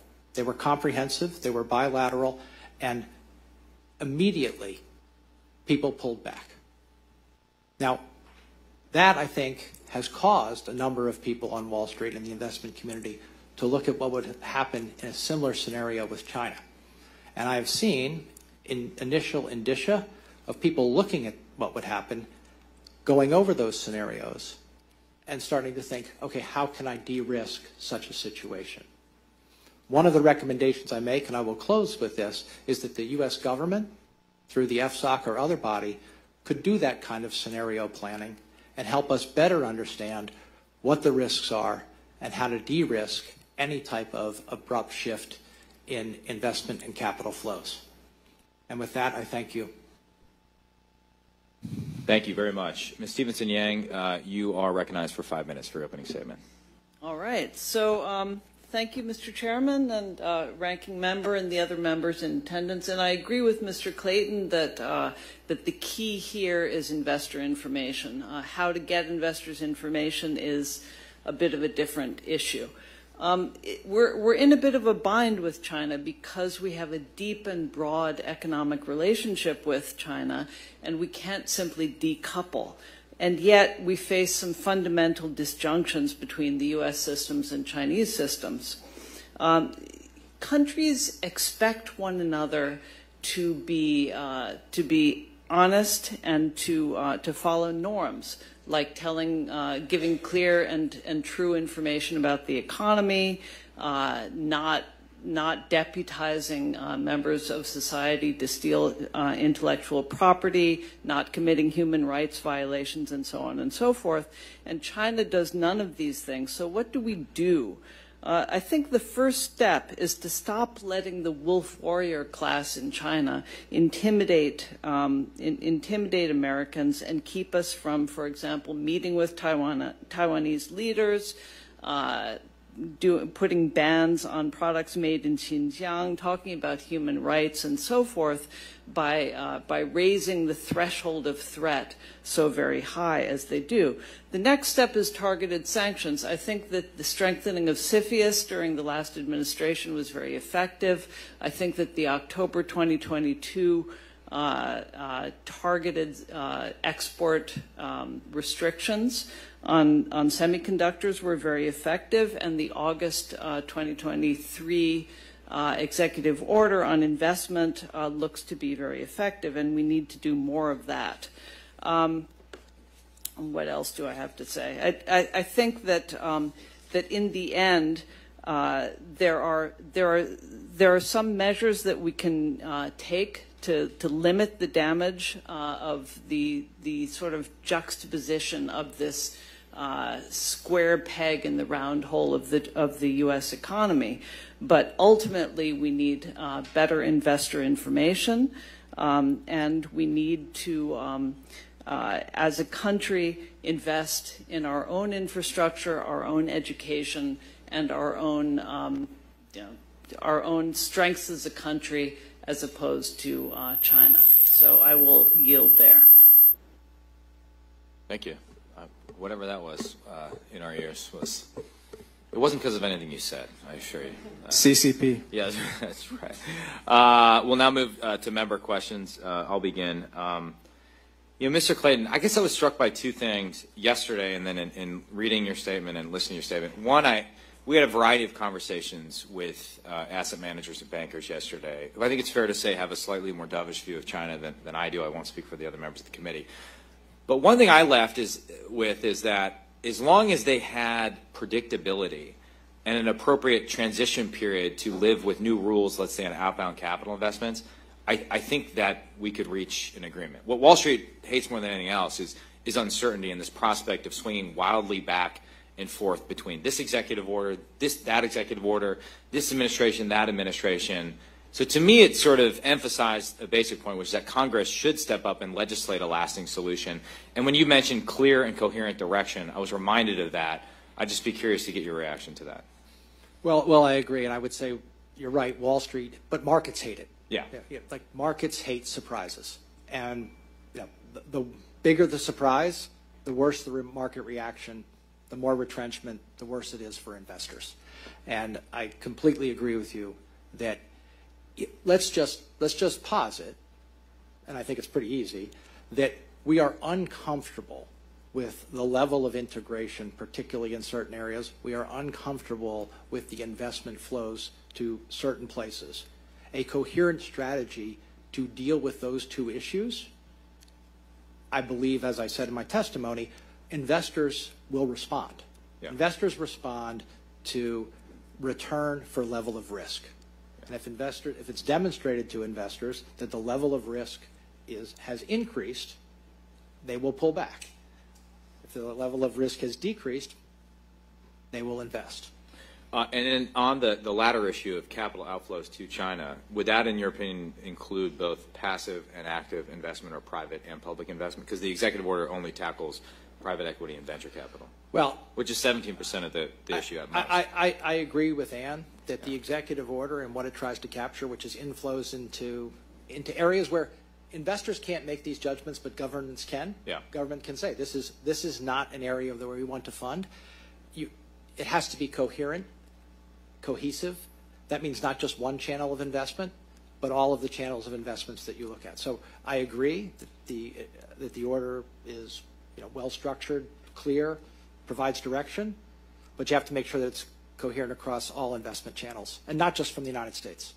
And then you talked about the need for, you referenced a proposal that's in your written testimony about the need for scenario planning. I mean, we went through a scenario yesterday, and at one point, maybe I made the comment that I would assume somebody at Treasury or Commerce or the Fed is doing this every single day, giving the complexities. Like we should be wargaming a financial and economic escalation with China over Taiwan. But I doubt that that's happening. Based on your experience in government, have you seen such a robust contingency planning, and what would your proposed solution look like? So I'm sorry for a bit of a long answer. Yeah. Companies do contingency planning at the company level. Yeah. They're pretty good at it. They know their markets. They know what will happen. At the macro level, macro flows, that's where we do rely on our prudential financial regulators and others. I believe that let's put it this way: scenario planning, tabletop exercises, they're not just academic. By going through them, you reduce risk because people adjust to the results of those. So I completely agree that those types of exercises should be taking place with the considered input, not just of Treasury, the SEC, but also Commerce and national security issues. This is new, and it's worth doing that work. Yeah. And Ms. Stevenson-Yang, in the minute I have left, I think your comments about the need for better information are very well taken and important. What basic steps can Congress take to ensure that we have full transparency in the extent of and recipients of U.S. investment in China, and to address the risks that you've outlined for us? Well, as Mr. Clayton said, the role of government is to look at these macro flows and to identify where the risks are there. I think a lot more information needs to be gathered on which companies, for example, are active in Xinjiang, which companies use forced labor, which companies are actively engaged in taking U.S. technologies and in transferring technologies to the military, which companies are connected to the military. Because I think that as investors and consumers get this information, they tend to back off. Yeah. Thank you. My time has expired. I now recognize the ranking member for 5 minutes. Good morning. Thank you again. The risks associated with the PRC's entanglement with U.S. capital markets aren't just a concern for Washington or Wall Street. It turns out it's something that should matter to ordinary Americans investing in the market. For example, here's a graphic that shows Alibaba isn't just the PRC's most famous tech company. It was the largest IPO in America.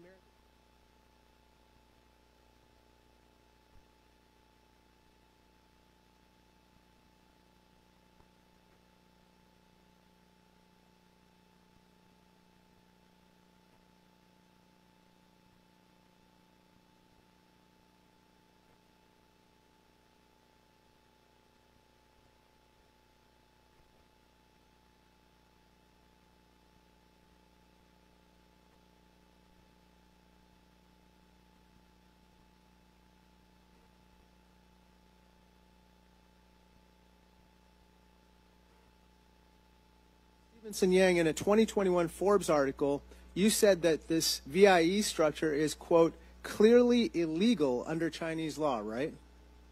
Yeah, that's correct. And you also mentioned, quote, Beijing has made threats against the VIE structure. And in this statement that you submitted to us, you said, quote, would likely ban, close quote, these VIE listings.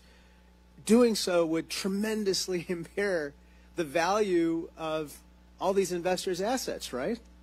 It would, but I think that one thing that we've learned about the Communist Party in China is that they will be willing to sacrifice economic growth for their own strength and dominance. Sure, but it would hurt our investors. And it would hurt our investors for sure, but I think that that in the end, that's probably an inevitability. They have done it before, and I think they'll do it again. Ms. Stevenson-Yang, one of the VC firms in our investigation also invested in MEGV, and I want to throw up a graphic of a chilling picture of a Uyghur concentration camp. MEGV is now sanctioned for, quote, actively supporting the biometric surveillance of Uyghurs. Americans shouldn't be able to invest in companies that support this, right? That's right. It's not a happy tool to use, investment, but it's the only one that we have. Some of the companies we're investigating also help direct capital to ZTE, which is banned from U.S. networks due to espionage concerns.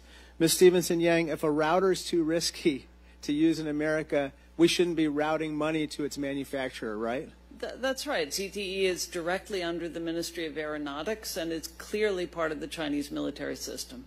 Let me turn to another issue we're very familiar with, and that is the Federal Thrift Savings Plan, also known as TSP. 6.8 million federal employees are invested in the TSP, including many active duty military members, including many members of Congress, including me. And what I learned talking to my staff and researching this issue is very unsettling. TSP funds companies involved in building this graphic. The PLA's fifth-generation fighter jet, also known as the J-20, which would be critical for China possibly invading Taiwan. It's manufactured by a company called AVIC, A-V-I-C, AVIC. TSP offers index funds which invest in subsidiaries of AVIC, which is under U.S. sanctions today. Again, Ms. Stevenson-Yang, most federal employees probably have no idea that their money is potentially invested in these companies, right? That's correct. It turns out multiple TSP index funds also invest in something called Huafu Fashion Company, which is sanctioned for using forced labor. But what I don't get is that the TSP's board seems fine with this. In 2019, its chair said, quote, the TSP board doesn't believe it's appropriate to prohibit TSP participants from making a choice that could be, quote, in their best interest. Now, Ms. Stevenson-Yang, you don't think it's in the best interest of federal employees to be invested in stuff like this, right? I do not. I find it unacceptable that we maintain lists of sanctioned Chinese companies but allow investment in them. I think it's wrong. Now some of our critics of this committee have written op-eds claiming that even investigating these kinds of issues is, quote-unquote, overstepping the committee's purview and, quote, egregious overreach. But frankly, the only thing that's egregious is Wall Street's continued investment in companies that the U.S. government has literally sanctioned for CCP human rights violations and espionage. I yield back. Hear, hear. I now recognize the gentleman from Illinois for 5 minutes. The other gentleman from Illinois, Mr. LaHood. Thank you, Mr. Chairman, and thank you for having this hearing in New York. I think it's very important. I want to thank our two witnesses for your valuable testimony here today. I'd like to focus my questions today on the conversation around outbound investment, and both of you touched on that, and where the line should be drawn for U.S. investment in China. Over the past few years, we've seen U.S. outbound investment into the PRC continually decline. According to research conducted by the Rodinium Group, direct U.S. investment dropped to $8.2 billion last year, which was a 20-year low. However, despite this slowdown in investment, more restrictions are being called for, especially on certain targeted sectors. Earlier this year, we had former U.S. Trade Ambassador Bob Lighthizer, who testified before this committee. And in his written remarks, he stated that, quote, Congress should take steps to severely curtail outbound American investment in China, particularly investment flowing in strategically important or dual-use sectors, unquote.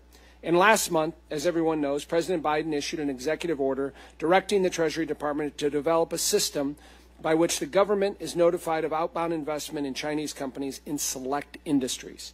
Additionally, the executive order grants Treasury, in consultation with the Department of Commerce, the authority to restrict certain investments in national security technologies. Mr. Clayton, I'll start with you. As we look at this, do you agree, first of all, do you agree with Mr. Lighthizer's assessment that we should severely curtail outbound investment? And then as we look at how do you restrict those outbound investments in China, where do we draw that line?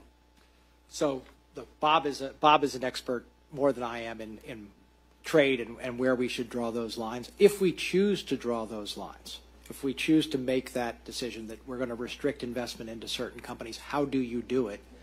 That's more in the area of what I know. And like I said previously, the executive order is one piece of that, but also direct investment through, whether it's indexation, other offerings, those types of things, you need to look at that. I believe that, for example, entities on the OFAC list. Wall Street responds very quickly if an entity is on there and it's prohibited investment to stop that type of investment. So it's doable. As the chairman noted, it should be done in a way that allows for, I would say, a non-abrupt withdrawal, but it is certainly a tool that's at your disposal and one that I think Wall Street will respond to. Maybe let me ask it another way. In terms of the behavior of the CCP and what we've heard here this morning, whether it's the genocidal behavior in Xinjiang, whether it's the theft of IP from the United States, whether it's their actions supporting Russia, I mean, the justification for curtailing outbound investment, do you have an opinion on where we should be going with that? No, look, I do. And now, my own personal opinion is I believe that there should be restrictions in place. Where those lines get drawn, that is a collective view of the government, and that's where the federal government should be stepping in. Let me say it another way. Asking the private sector to make those shades of gray distinctions is a very difficult thing to do. Private sector folks are not good at making those types of national security, human rights. I mean, we're all bothered by it, but where do we draw the lines? And I think, let me just say this, you may hear a little bit of pushback from some. I think the vast majority of people in the financial community, the vast majority of citizens, if Congress draws those lines, they're going to follow. And I would, you know, I say that with all of my experience. If the United States government says we don't want to fund this, people are going to follow that rule. We are a compliant society in terms of our capital flows. Thank you. Ms. Stevenson-Yang, you mentioned in your opening statement that we need to stop the wolf warrior mentality by China. But I didn't necessarily hear you say how you stop that wolf warrior diplomacy and how we do that. What are your suggestions on that? So what I meant was stop reacting to it. So if we're going to, for example, if you know a U.S.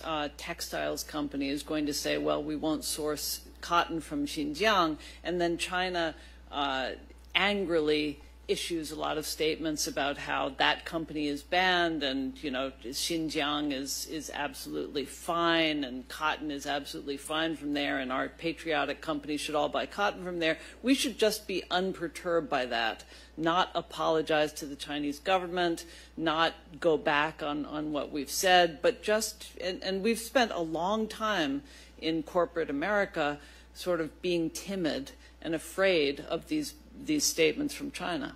Thank you both. Mr. Moulton is recognized for 5 minutes. Thank you very much, Mr. Chairman.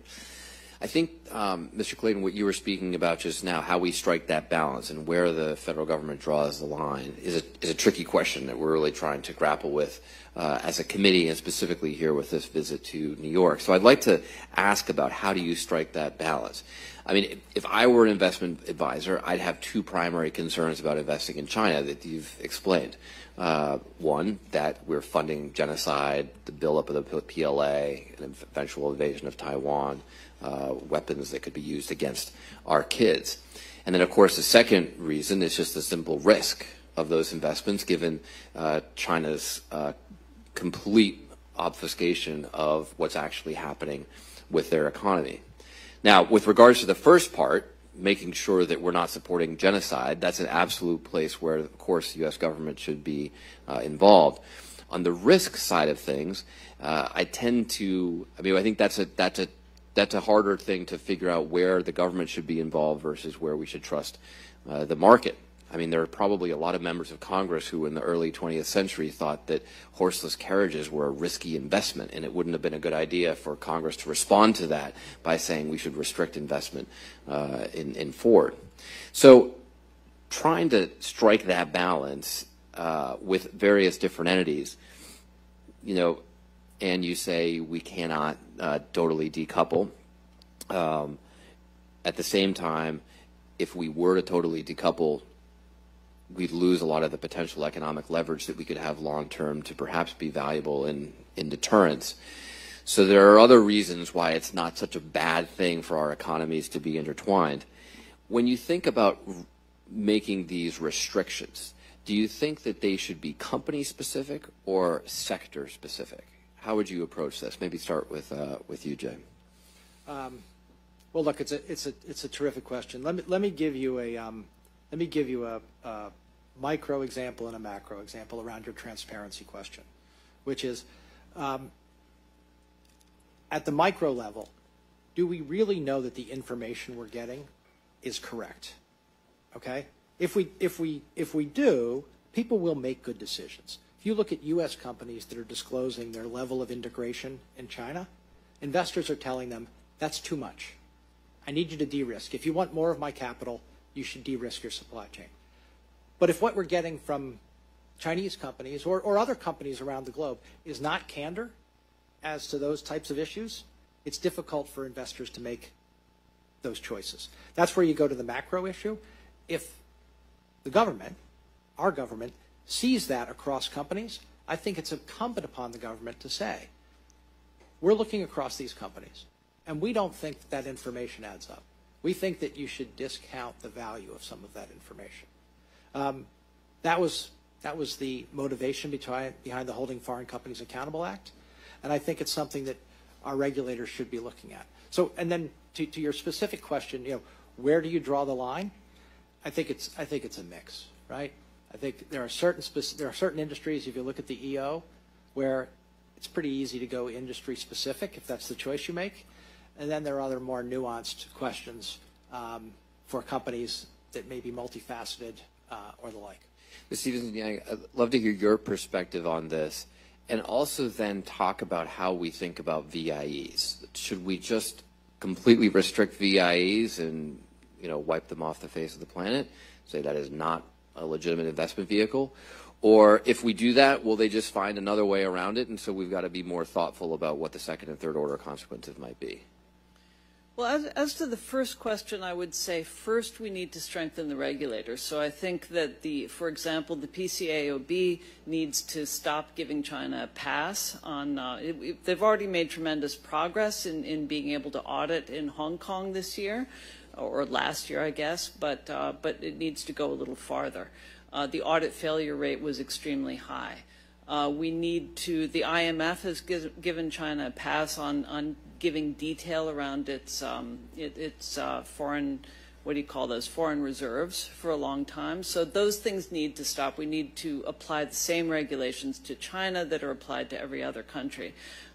After that, I think we look at the export restrictions and we follow those. We have a very competent team at BIS, so we follow them and look at what they're doing. I think the import restrictions and tariffs tend to be less effective. The export restrictions tend to be more effective. So we look at what technologies those are focusing on and perhaps focus on investment in those.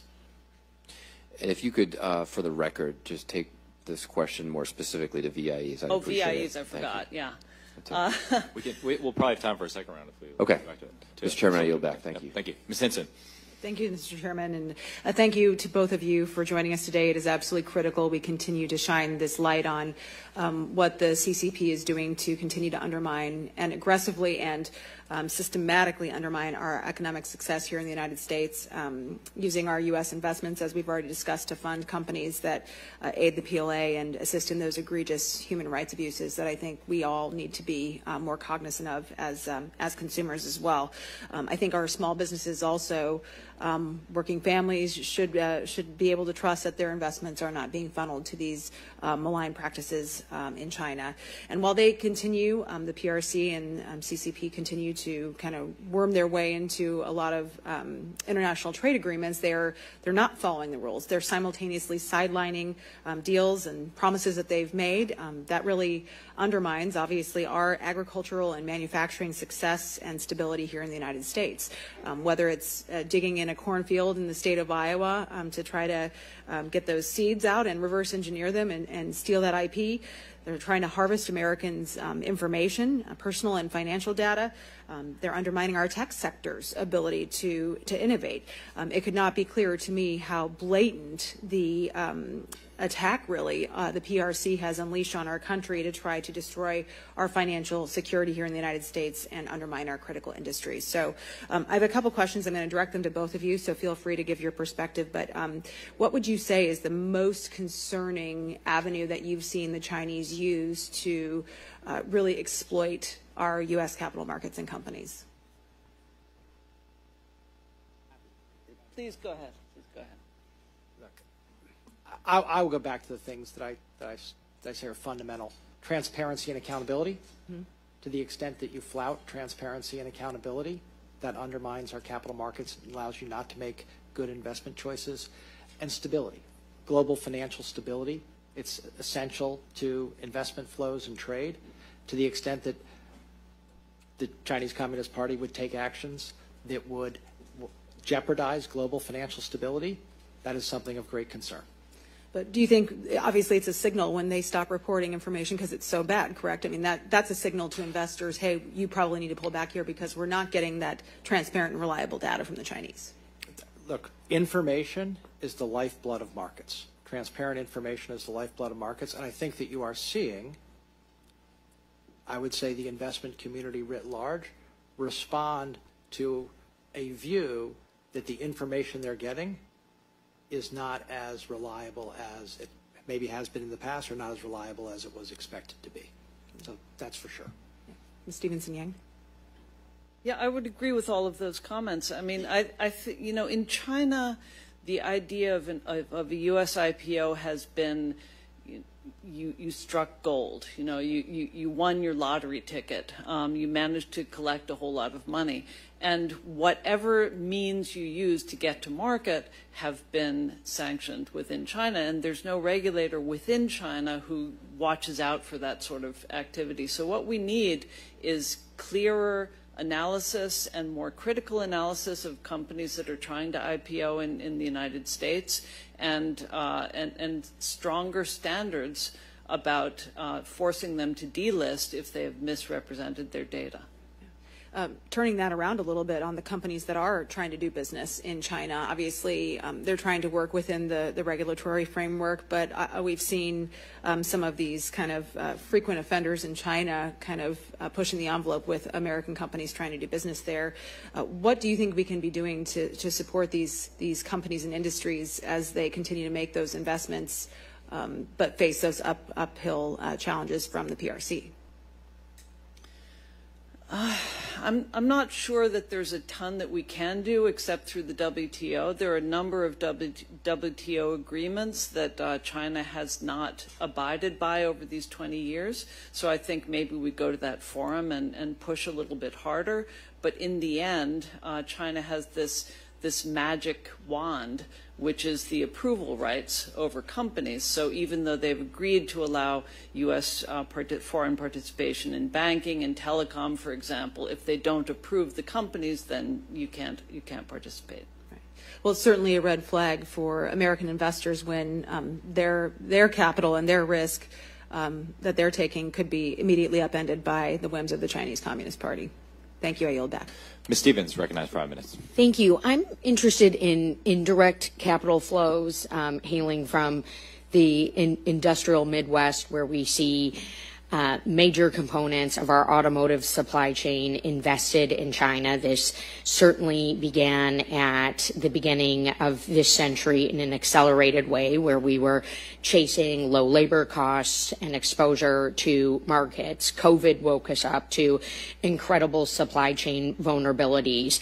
But if you are a tier 1, tier 2, tier 3 supplier, looking to expand and grow your business, and you look up expanding my business to China, and you get a sense of the opportunity and risk, there is very little articulation about the capital risk. And so when we look at dollar flows, and certainly here in the United States, we're very well aware of the capital crunches.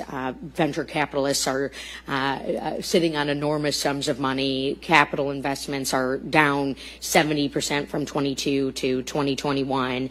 And I am concerned about what this means for our supply chain. Particularly, is this going to motivate further pushes outside of the United States? What are the continued risks? Our ranking member just presented a very great case about our pension funds and our thrift savings plan. But what does this mean for the everyday manufacturer? What does this mean for our suppliers? And what steps should our manufacturers take when assessing expanding into markets today like China? That's a great but very complex question, and I would say that sort of offshoring really began in the 1980s, and in a way became such a behemoth that the U.S. government could no longer control the companies that were investing overseas. And the Midwest industrial heartland is not so much investing in China for the Chinese market as offshoring and outsourcing. And that clearly, I would say the biggest risk there is the currency, because as these companies make more money and want to bring it back to the United States, they run into currency controls, and they may not be able to get dollars out. I think that what you're seeing now with companies is what they need to do, which is spread risk. So push some of their contracts to Vietnam or to Malaysia or to other countries so that they have other places to go. But if China really does close up, Will it be a big shock to the U.S. supply chain? Absolutely. Well, and Mr. Clayton, you talked about in your testimony getting an understanding of these risks for public and large companies, particularly from the investment side. And you've had a great career, and it's a treat to have both of you here today. But as best as you're able to, could you talk about export controls and exposed risk, particularly with what Ms. Stevenson-Yang just mentioned? If China closes off, do we have any protection for our small manufacturers who are maybe over-leveraged or over-invested? We've obviously run these different scenarios in this committee on the economic ramifications, but I know from firsthand experience there's way too many small companies that have had to expand over to China. They have a presence there. They were hurt by COVID, absolutely. But now we're looking at this new environment. Do we have the protections in place for these companies? You make a terrific point. We talked about abrupt dislocations in markets and the ramifications, whether it's pulling back on investment, pulling back on consumption, and the kinds of stresses that puts on companies. That does not happen uniformly. Anytime you have that kind of dislocation and stress, it is typically the smaller and medium-sized companies that suffer most because they're unable to access capital, they're unable to pivot to the same extent that large companies can. And it is a consideration when you think about decoupling and the like. The other point I'll make that you also raised, it's very, and you both raised this is multilateral. If there's a de-risking, decoupling with China, it doesn't mean every activity comes back to the United States. We see Mexico right now having the greatest inbound investment that we've seen in a long time. I think that's largely related to the de-risking of the supply chain, as you mentioned. So I want to make sure that I've made that point. Yield back. I will now entertain a second round of questions. I'll recognize myself for 5 minutes. First, a comment. I think when I sort of began this journey on the committee, particularly on the financial and economic aspect of competition, I just assumed that a lot of the pushback we got from Wall Street was because of the returns that were to be made in China, right? Put differently, the reason people continued to pour capital into China, even during the pandemic, was basically the same reason John Dillinger robbed banks, because that's where the money is, right?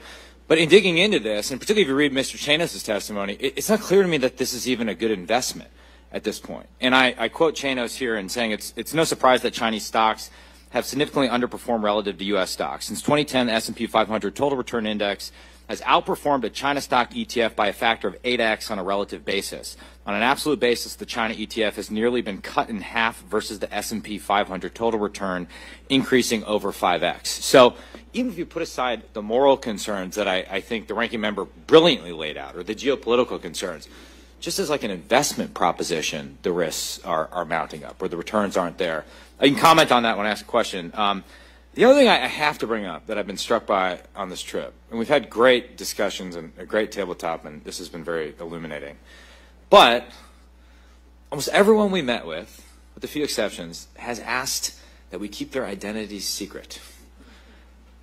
If you think about it, these are the same people that have no problem going to Hong Kong and Beijing and, dancing with Leo Hud, various conferences, and yet when they meet with members of Congress, it's like we're in some witness protection program and we have to shuttle them around, which I kind of think gets to the, maybe it's related to the Wolf Warrior point, or just we're so sensitive to the reaction. In fact, we had people tell us explicitly that their Chinese LPs would object if they knew they were meeting with us. That kind of crystallizes, I think, the dilemma we face and how difficult it is to mobilize action in light of those concerns. Mr. Clayton, to get a better handle on this problem, you talk about this in your written testimony, but I want you to say it orally. Should Congress mandate that publicly traded companies disclose their exposure to the PRC? Okay, let me say that I am generally not in favor of issue-specific mandatory disclosure for public companies. I think we often use the securities laws to accomplish other objectives. In this area, I believe that large public companies that have significant exposure to China, for the reasons you just articulated, I would say a greater understanding of the geopolitical risks, the company risks that we've come to learn from COVID, this is an area where I would at least consider a pilot program for very large companies disclosing the China-specific risks and what type of scenario planning they have done in the event of abrupt decoupling. And look, this is not about liability. It's not about gotcha. It's just about in the boardroom, if you have a substantial exposure to China, how have you thought about the type of risks that you're talking about if they come to fruition, and provide that information to investors? I think those questions are already being asked, but I think that this is an area where you can show leadership. And I would say, you know, look, again, I'm not a big fan of excess liability. I think we have too much of it. But you can show leadership in the type of disclosure, the type of dialogue that companies should be having. I'll just make one last point there. During COVID, this is exactly what we did. We asked public companies to come forward and say, given all the challenges of a lockdown, given all the challenges that, give us your best estimate. Give us your planning as to what you're going to do in response. U.S. public companies did a fabulous job. They told the public, here are our challenges, here are human capital challenges, here are our supply chain challenges, here's what we're going to do about it. And it instilled great confidence in the marketplace.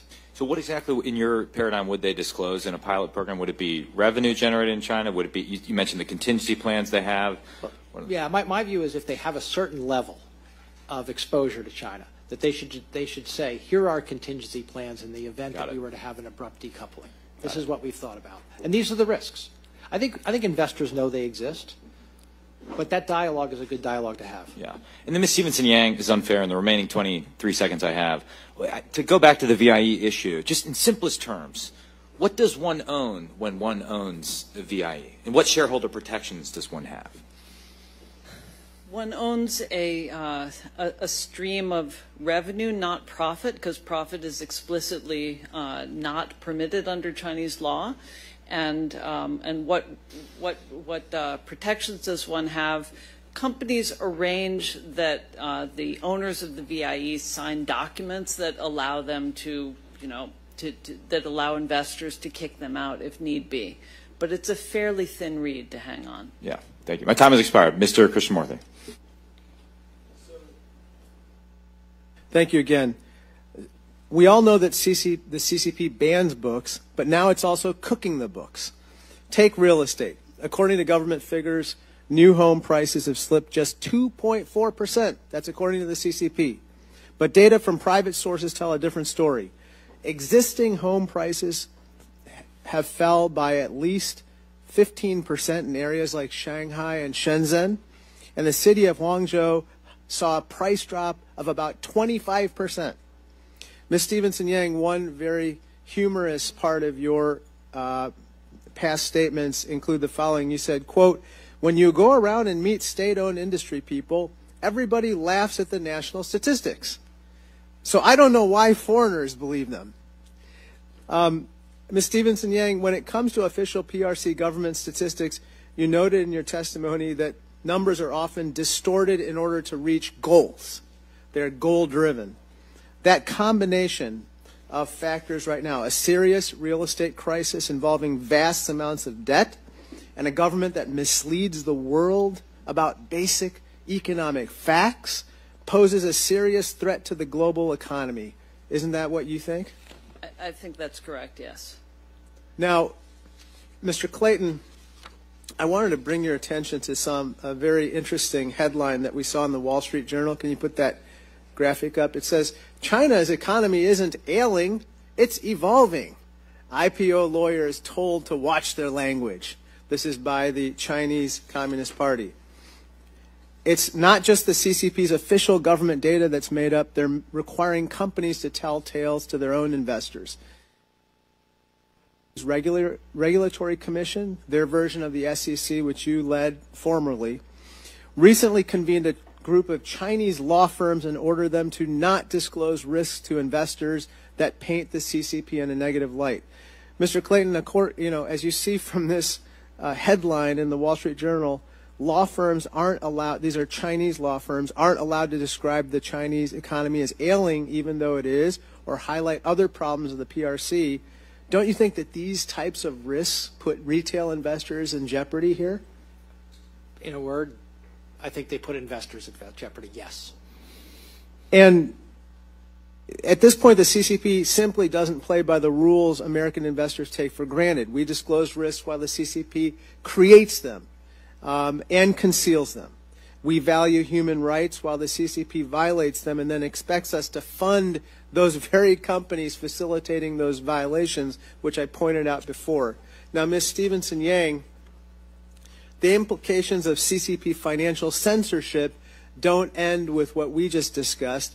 It appears that the CCP is even creating a quote-unquote digital RMB, a state-backed cryptocurrency that will allow Beijing to track every transaction and block any transaction the CCP doesn't like. It's almost like they're able to censor transactions in addition to censoring bad information. So, Ms. Stevenson-Yang, you've said, quote, the digital RMB profiles will be shared with security agencies and they will inform so-called social credit scores. First of all, what is a social credit score? Tell us all what that means. It's basically the same as a credit score in the U.S., except it includes a much broader set of criteria about political reliability and past mistakes and things like that. It's like an Orwellian kind of assessment by the CCP of your worth in China. It's like your social credit score. And so the digital RMB is going to help to, quote unquote, inform your social credit score in China. And so I think it poses a real threat to privacy and human rights in the PRC. What do you think?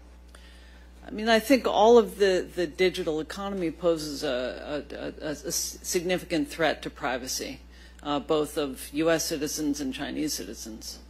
I think one area, Mr. Chair, that we should also look at in outbound restrictions, and we talked about this yesterday, was not just artificial intelligence and semiconductors and quantum computing, but we should also look at fintech. Yeah. And to the extent that fintech is going to be used in this way, in informing social credit scores and the like, I think that's deeply troubling. That's a great point. I yield back. Mr. LaHood. Thank you, Mr. Chairman. As our committee has done its work over the last 9 months, one area that we've obviously been focused on is the U.S. business relationship with China, and the fact that we have the two largest economies in the world and that we're intertwined economically at almost every level and every sector in our economy. But we've also tried to drill down a little bit on, that relationship. And I think one inflection point that we've focused on is when we allowed China into the World Trade Organization roughly 20 years ago, and the expectations of what we thought would happen there. And as we look at many U.S. multinational corporations and many private equity groups, we look at and we hear about, has China progressed or regressed, and what have they been able to do in terms of that business climate, and trying to evaluate that on whether they've gone forward or backwards on that. And we also hear a lot about, well, that's the price of doing business in China, of being in bed with the CCP over the last 20, 30, 40 years, and that many of these corporations and companies, they look the other way when it comes to human rights, IP theft, the fact that China's a surveillance state and has doubled down on that, and the lack of a free press.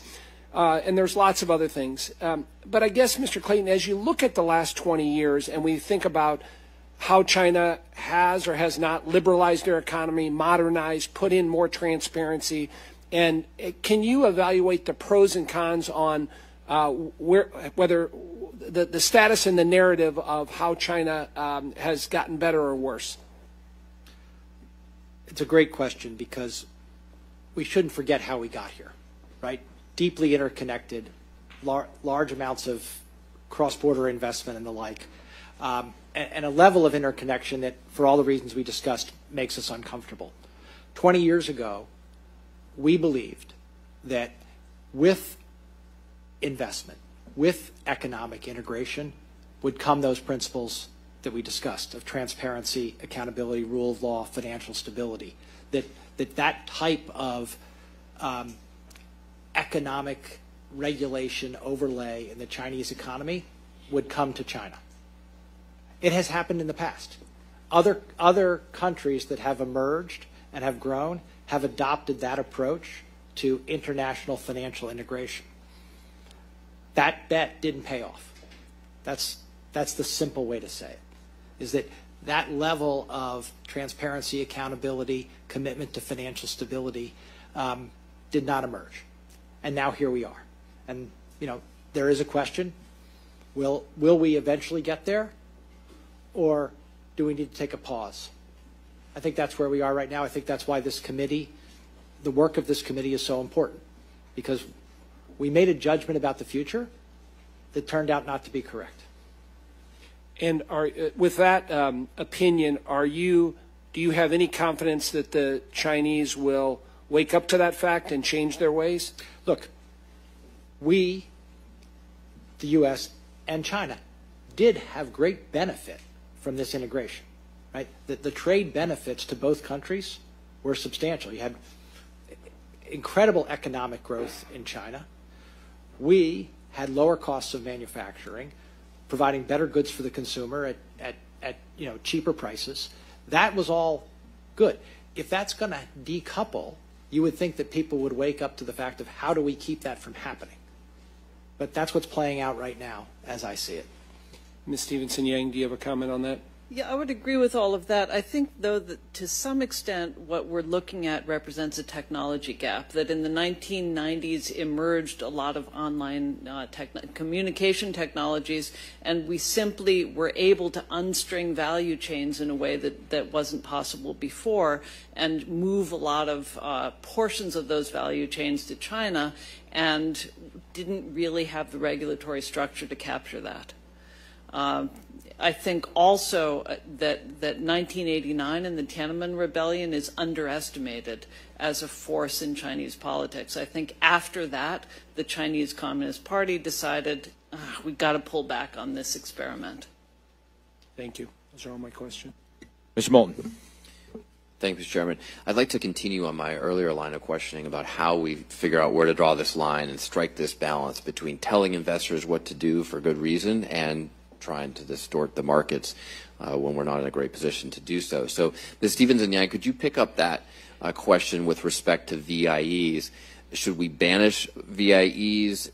If we did do that, what would be the result? Would companies and investors just find a new way around the loophole or loopholes through the existing system? What would happen, and what do you think our policy prescription should be? We have to take a gradualist approach, and I think we're doing that through the HCF, what's it called, the Holding Foreign Companies Accountable Act.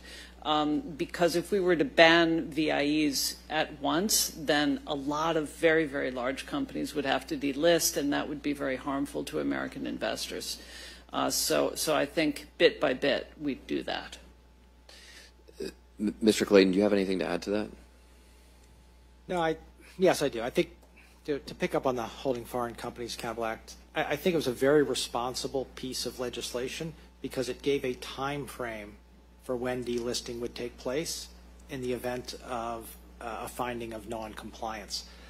The PCAOB found compliance. There's a new time frame, but I think that type of lead time gives the market time to adjust. I think the market was adjusting. The indications were that delisting was a real possibility. That was having market effects.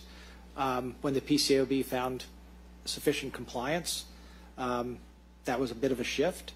But I would say that any type of legislation, any type of restriction that deals with already in place investing should have that kind of forecasted timeline to allow markets time to adjust. So picking up on this point about delisting, I mean, you ran the most comprehensive investment oversight and enforcement program really in the world at the SEC. Do you think that you have the tools to enforce things like proper transparency if companies are going to be in the market? And should we be looking at delisting a lot of Chinese companies because they're not following these standards? Wow, there's a lot in there. Let me start by saying that the most effective securities enforcement regime by far in the world is the U.S. Securities and Exchange Commission. The women and men there do an unbelievable job. And when you look at number of actions, successful actions around the world, more than a majority, substantial more than a majority, are brought by them. That said, the ability to bring an SEC action outside the United States, not a U.S. actor bringing securities in the United States, but actually to have an effect outside the United States, is very limited. And do you think it should be limited, or is that a place where legislation should allow the SEC more reign to do this, to take these kinds of actions? The long-standing view of international comedy was that local securities regulators and local law enforcement officials took care of local problems. But obviously that can't apply to the PRC. I mean, we learned earlier in this committee that the PRC has established police authorities in New York City. Yeah, let me be very clear. I've said this publicly many times. U.S. investors should understand that if they are the victim of an offshore fraud, it is very, very difficult to get their money back. So in other words, your basic answer is that it should come back to managing risk, and it's not a place where the SEC should be given expanded powers. Yes, you do not have, in effect, you may have the same rights in words, but you do not have the same rights in effect when you're dealing with a U.S. company versus any company outside the United States. Ms. Stevenson-Yang, do you have anything to add to this? I don't really. I mean, there's a reason why Chinese companies like to list in the United States. It's the deepest and most liquid market, and you'd have to be really a sad little company to go to Singapore or another exchange. But even the SEC has limited range for regulation. Do you think that a lot of companies will simply change domiciles if that's what it takes to get around any sort of increased regulations that come out of Congress or this committee? They already have, to Hong Kong and to Shanghai. Great, thank you, Mr. Chairman. Just quick clarification, 10 seconds. PCAOB found compliance, sufficient compliance, right? But my understanding is that it's based on Chinese audits, and we don't know how many of these audits are actually failures. Can you explain that? Maybe I'm confused. Or take it for the record. Yeah. No, I'll take it for the record. I would encourage more dialogue between this committee as an oversight committee and that PCAOB process. Okay. We'll leave it cryptically there. Ms. Hinson. Thank you, Mr. Chairman. Obviously, this committee's goal is strategic competition with the Chinese Communist Party, and one of the ways where I think we can be strategically competitive, other than making investments in our people here in the United States, is really making investments in trade. That said, we are seeing China be very aggressive in developing relationships when it comes to trade, expanding BRICS, for example. So there was just an article, I think it was Bloomberg yesterday, that highlighted that Brazil has become the biggest exporter now of not only corn and soybeans, but cotton could be next. So obviously we're seeing these raw materials increase in supplies coming from these countries. China, India, looking to be the dominant supplier of manufactured goods. So when we look at the aggressive action that China is taking in expanding BRICS, what do you think that risk poses to the United States economy? Well, I'd say on the specific case of Brazil and corn and soybeans and to some extent iron ore, and met coal, the shift came as a result of tariffs that were poorly thought out in the previous administration, and that shift may not shift back. As for what we should do now, I'm sorry, I forgot. No. I think obviously we're just seeing China be so aggressive here in terms of expanding that. So I mean, we face some serious risks to our economy with these member nations coming in. It's being aggressive in expanding what you might term the global South, a sort of reconstruction of Nehru's sort of non-aligned movement, and I think that's because it doesn't have a lot of choice. I think if China were as welcome in the United States and Europe, if the exports were as strong to those countries as they used to be, then you wouldn't see this same BRICS expansion. What do you think? Obviously, China is not living up to its end of trade deals that we've made with them, and obviously, when you look at the commitments that they've made to purchase U.S. goods, they're now purchasing those from other nations. How can we counter that other than continuing to expand our trade relations with other countries as well? Spread the risk, focus on multilateralism. I think this is going to be a significant problem for Iowa and for some other, a couple of other states in the middle of the United States as the Chinese economy starts to deflate and demand fewer soybeans, corn, pork, and so forth. And I'm not sure there's much we can do about that. Yeah. So we spent a lot of our time yesterday talking about what economic levers we can be pulling right now, because we do still have leverage that could change down the road as they continue to make these investments and develop these alliances. So you talked about technology gap earlier, and some of the places where we maybe need to make some investments. China has figured out how to game the system, and they're getting, for instance, Huawei is receiving an exponentially greater number of patents, for example, here in the United States than many of our companies. What do you think we can be doing to counter that kind of aggression? Because that obviously takes advantage of our system to support our companies here at home. Well, I think that the export controls have been extremely effective, and notably the controls on U.S. citizens working for Chinese fabs and Chinese semi companies that were issued in October 2022. Those were very effective and really kind of shook a lot of Chinese companies. Mr. Clayton, anything to add? Well, my expertise is in markets and flows and that type of regulation. What I would say is that your questions illuminate a fact that we have to deal with, which is countries do what's best for the country. That's their job. They're elected officials, their regulators do what's best for the country. And you have to think about what other countries will do in response to any policy measures we take, including, like you said, strengthening trade alliances and the like that didn't previously exist. All right, thank you. I yield back. Ms. Stevens. Ms. Stevenson-Yang, your career fascinates me. Now, you lived in China for over 20 years, is that right? Yeah, that's right, 25 years. When did you move there? Moved there the first time in 1985.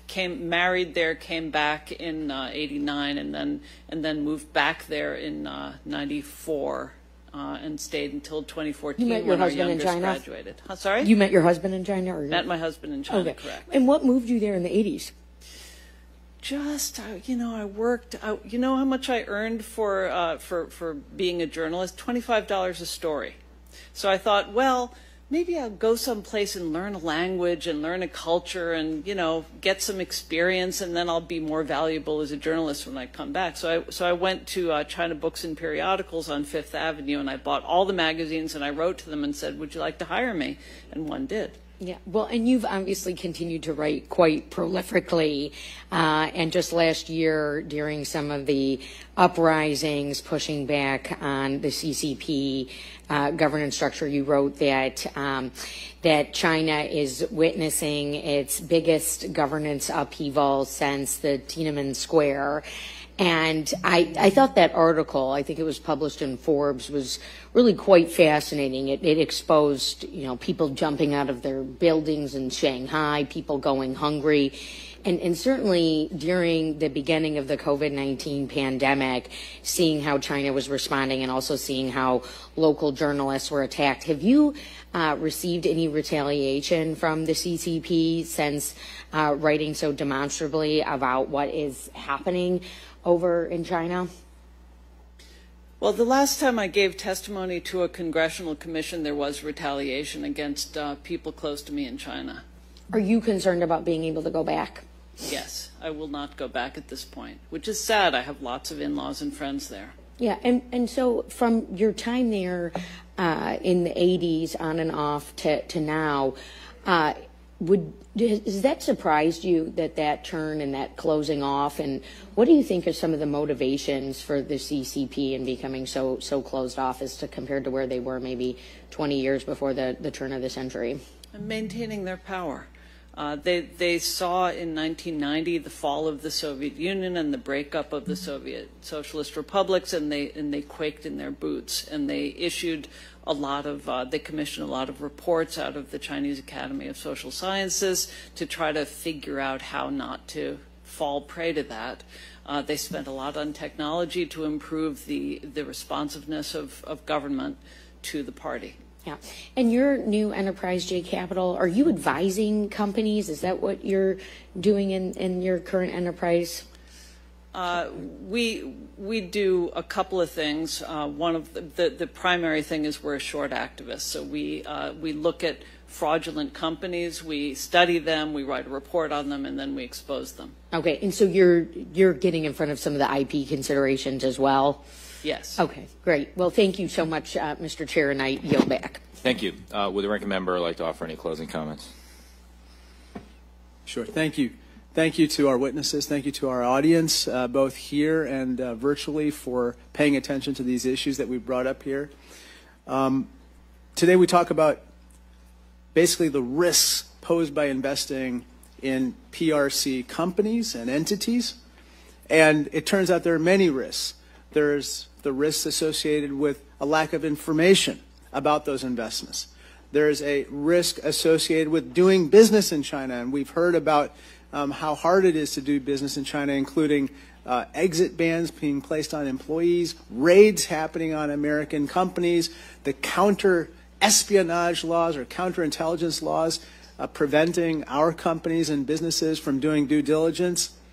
But in addition to that, I just respectfully submit the following principles associated with our investments going forward in China. We should not be investing in PLA military modernization. We should not be investing in companies that assist with espionage or that hurt our national security. And we should not be investing in companies that facilitate human rights abuses and, worse yet, facilitating a genocide. Now, we in Congress have a duty. We must legislate to create clarity and predictability surrounding these restrictions. The Biden administration and the executive branch must also strengthen rules and regulations and bring consistency to the various lists that contain sanctioned companies and watch list red flagged entities. However, in the meantime, I respectfully submit the following to Wall Street firms who may be paying attention to this hearing. Please divest from these companies if you haven't done so already. Don't be a part of the problem. Don't be invested in PLA military modernization. Don't facilitate espionage or activities that could endanger our national security. And for heaven's sakes, don't invest in companies that facilitate human rights abuses. You have the right to do these things currently in many cases, but it's not the right thing to do. I yield back. I thank the ranking member. Someone said something yesterday to the effect of, well, you know, Jay Clayton and Stevenson Yang, we don't agree on everything, but we sort of are thinking in the same direction. Why not have one of the asset managers, the bankers, testify before the committee? To which I said, that'd be great. They're not eager to testify before the committee, though they have an open invitation. But it's been very helpful, even notwithstanding the secrecy issues I mentioned before, to get pushback, I think. That's how we improve our policy recommendations, our ideas, and what we're after are solutions that last and endure beyond which way the political winds are blowing, left or right, at a particular moment. And so I really thank our witnesses for challenging our thinking with your testimony, your thoughtful responses to our question, your time. I want to thank the Council on Foreign Relations for your hospitality. You've been incredibly generous with this facility. We were parked out here all day yesterday, and despite the fact that I failed to buy snacks for the members, then we were struggling at the end of the day. We got through it. I want to thank our members. It's not easy to get everyone in one place outside of Washington, D.C. It's a significant investment of time for the members, but I certainly learned a lot from this experience in New York. And finally, I just say, we started our day yesterday by going down to Ground Zero and participating in the ceremony to recognize 22 years since 9/11. And the memorial itself is incredibly moving and powerful. The event was powerful and moving. And I was reminded of what was said by the 9/11 Commission after that tragic event, which was they described it, the intelligence failure leading up to it, as a failure of imagination. And what we're trying to do by engaging in tough conversations with Wall Street, by doing tabletop exercise, is to imagine some of the worst case scenarios so that we can avoid them, so that we can prevent them. Because an ounce of prevention, an ounce of deterrence is worth a pound, if not more, of warfare. I mean, the consequences of getting this wrong are so massive that we have to devote as much time and energy to getting it right now, while we still have a window to diffuse a war over Taiwan or something like that. So thank you to members for your commitment and for helping us think through all the imaginative possibilities in a bipartisan fashion. With that, questions for the record are due 1 week from today on September 19th. And without objection, the committee hearing is adjourned. 欢迎您收看华尔街电视简报。足球运动员患有痴呆症，应被视为工伤。布莱克福德。英国独立报。前苏格兰民族党西敏寺领袖伊恩·布莱克福德呼吁为患有痴呆症的足球运动员提供经济支持。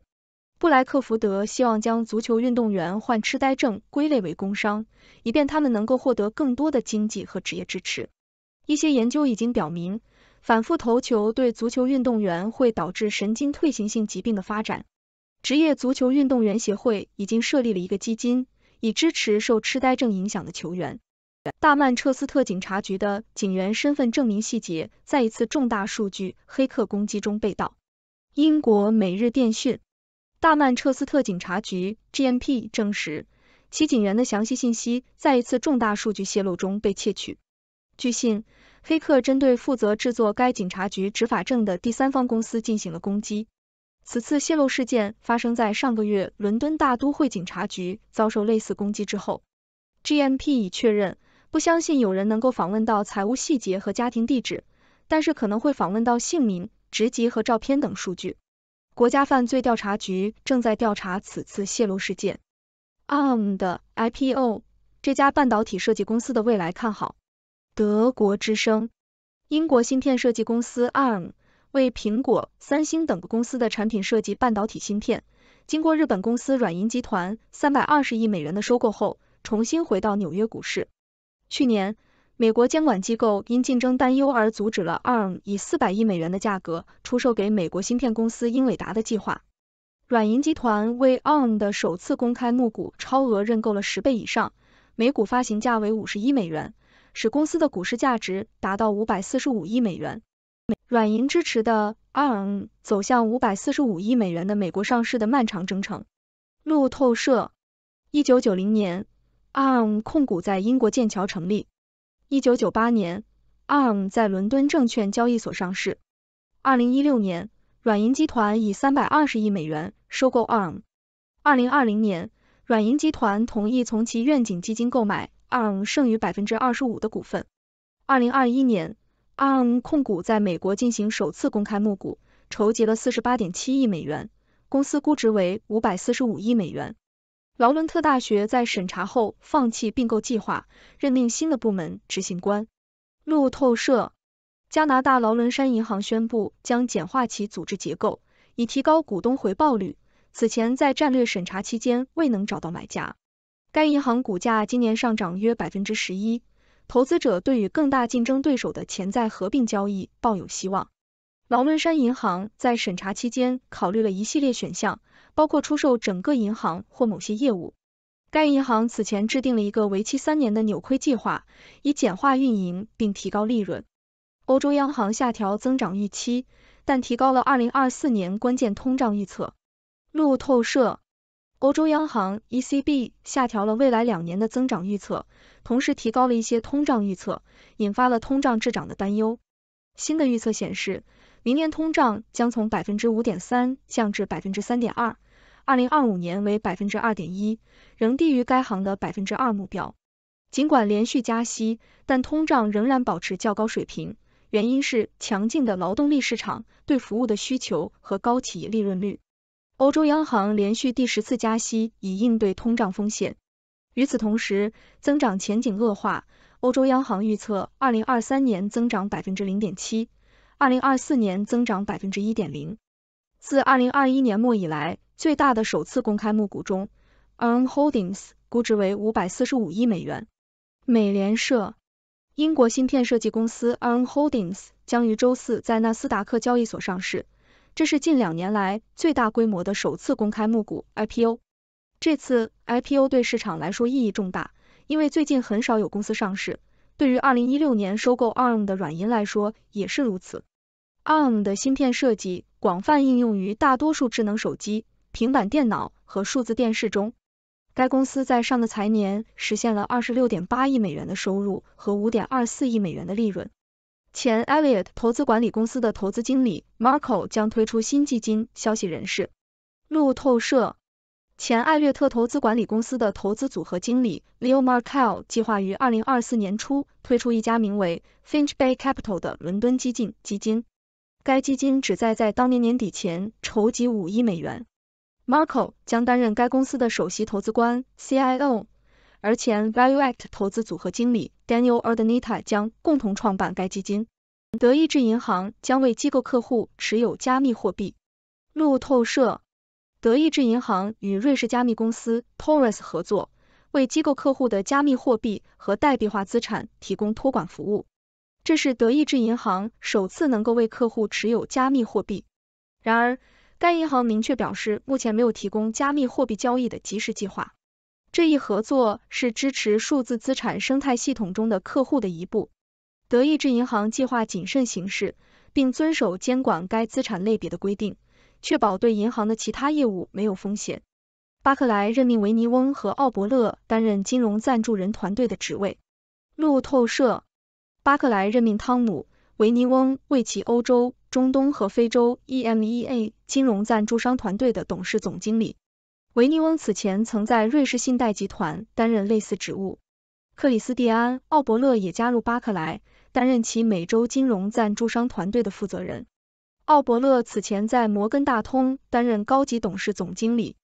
这些任命是在巴克莱投资银行部门的联合领导泰勒·赖特和卡塔尔·迪西于3月份上任之后进行的。合作银行开始出售，据消息人士称，10月初是投标截止日期。路透社。合作银行已设定了10月初的非约束性出价截止日期，作为其备受期待的出售计划的一部分。这次出售备受关注，因为它是英国中型银行合并的首个案例之一。据报道，该银行的所有者更关注与竞争对手达成交易，而不是与金融投资者。专业贷款机构 Shawbrook、Aldermore、Paragon Banking Group 和 OSB Group 都在考虑出价。由于4600万英镑的预算赤字，县议会可能会停止非必要的支出。英国独立报。德比郡议会正在考虑停止所有非必要支出，以解决4640万英镑6090万美元的预算缺口。该议会还将推迟新项目，引入财务控制并冻结招聘。尽管去年使用了2960万英镑的议会储备金，前年使用了5500万英镑，但仍出现了4640万英镑的赤字。成人和儿童社会护理的通胀和需求压力占据了赤字的2000多万英镑。议会的储备金仅剩下约2800万英镑，这意味着超支将使其几乎无法支付紧急情况和其他意外支出。华尔街的情绪正在好转，但远未达到乐观的程度。CNN。在8月份的低迷之后，华尔街的乐观情绪近几周有所增加，但投资者仍然保持谨慎。CNN 的恐惧与贪婪指数在9月份在中性和贪婪区域之间波动，但仍远未达到7月份的极度贪婪水平。投资者关注的问题包括持续通胀迹象、强劲的劳动力市场、潜在的加息、学生贷款还款重新开始、潜在的政府停摆以及高企的收益率。9月份历来是股市最糟糕的月份，到目前为止，标普500指数已经下跌了约 0.9%。全球监管机构表示，私人资本部门对风险过于自满。金融时报。国际证券委员会 IOSCO 在发布有关13万亿美元市场脆弱性的新研究时表示，私募股权和私募债务高管需要更加意识到他们所处行业的风险。该监管机构警告称，较高的利率威胁到违约风险，并可能对缺乏监管审查的私募金融行业中的不透明估值施加压力。该行业的监管审查远远少于银行业。IOSCO 表示，私募金融是系统重要，并警告称，脆弱性、缺乏透明度和不断变化的宏观金融环境的结合是令人担忧的原因。哥本哈根的可持续创意在该城市的时装周上引起了人们的关注。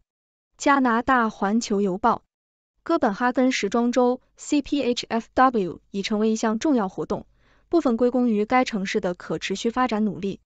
时装周对于官方日程上展示的设计师的最低要求，包括至少 50% 的系列服装采用回收材料制成，并且零浪费的布景设计和演出制作。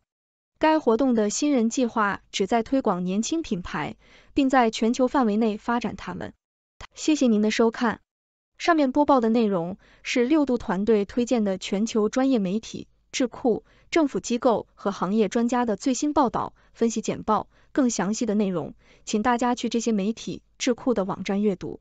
这些内容并不一定反映6度简报的立场，亦不能作为任何决策的建议。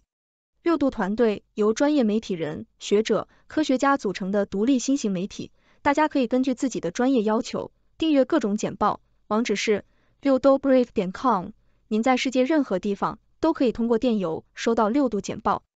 欢迎您收看华尔街评论。英国石油公司 BP 继任失败将聚焦在其董事会上。路透观点 BP 的董事会因其在处理首席执行官伯纳德·卢尼辞职时的准备不足而受到批评。卢尼在未能充分披露与同事的过去关系细节后辞职。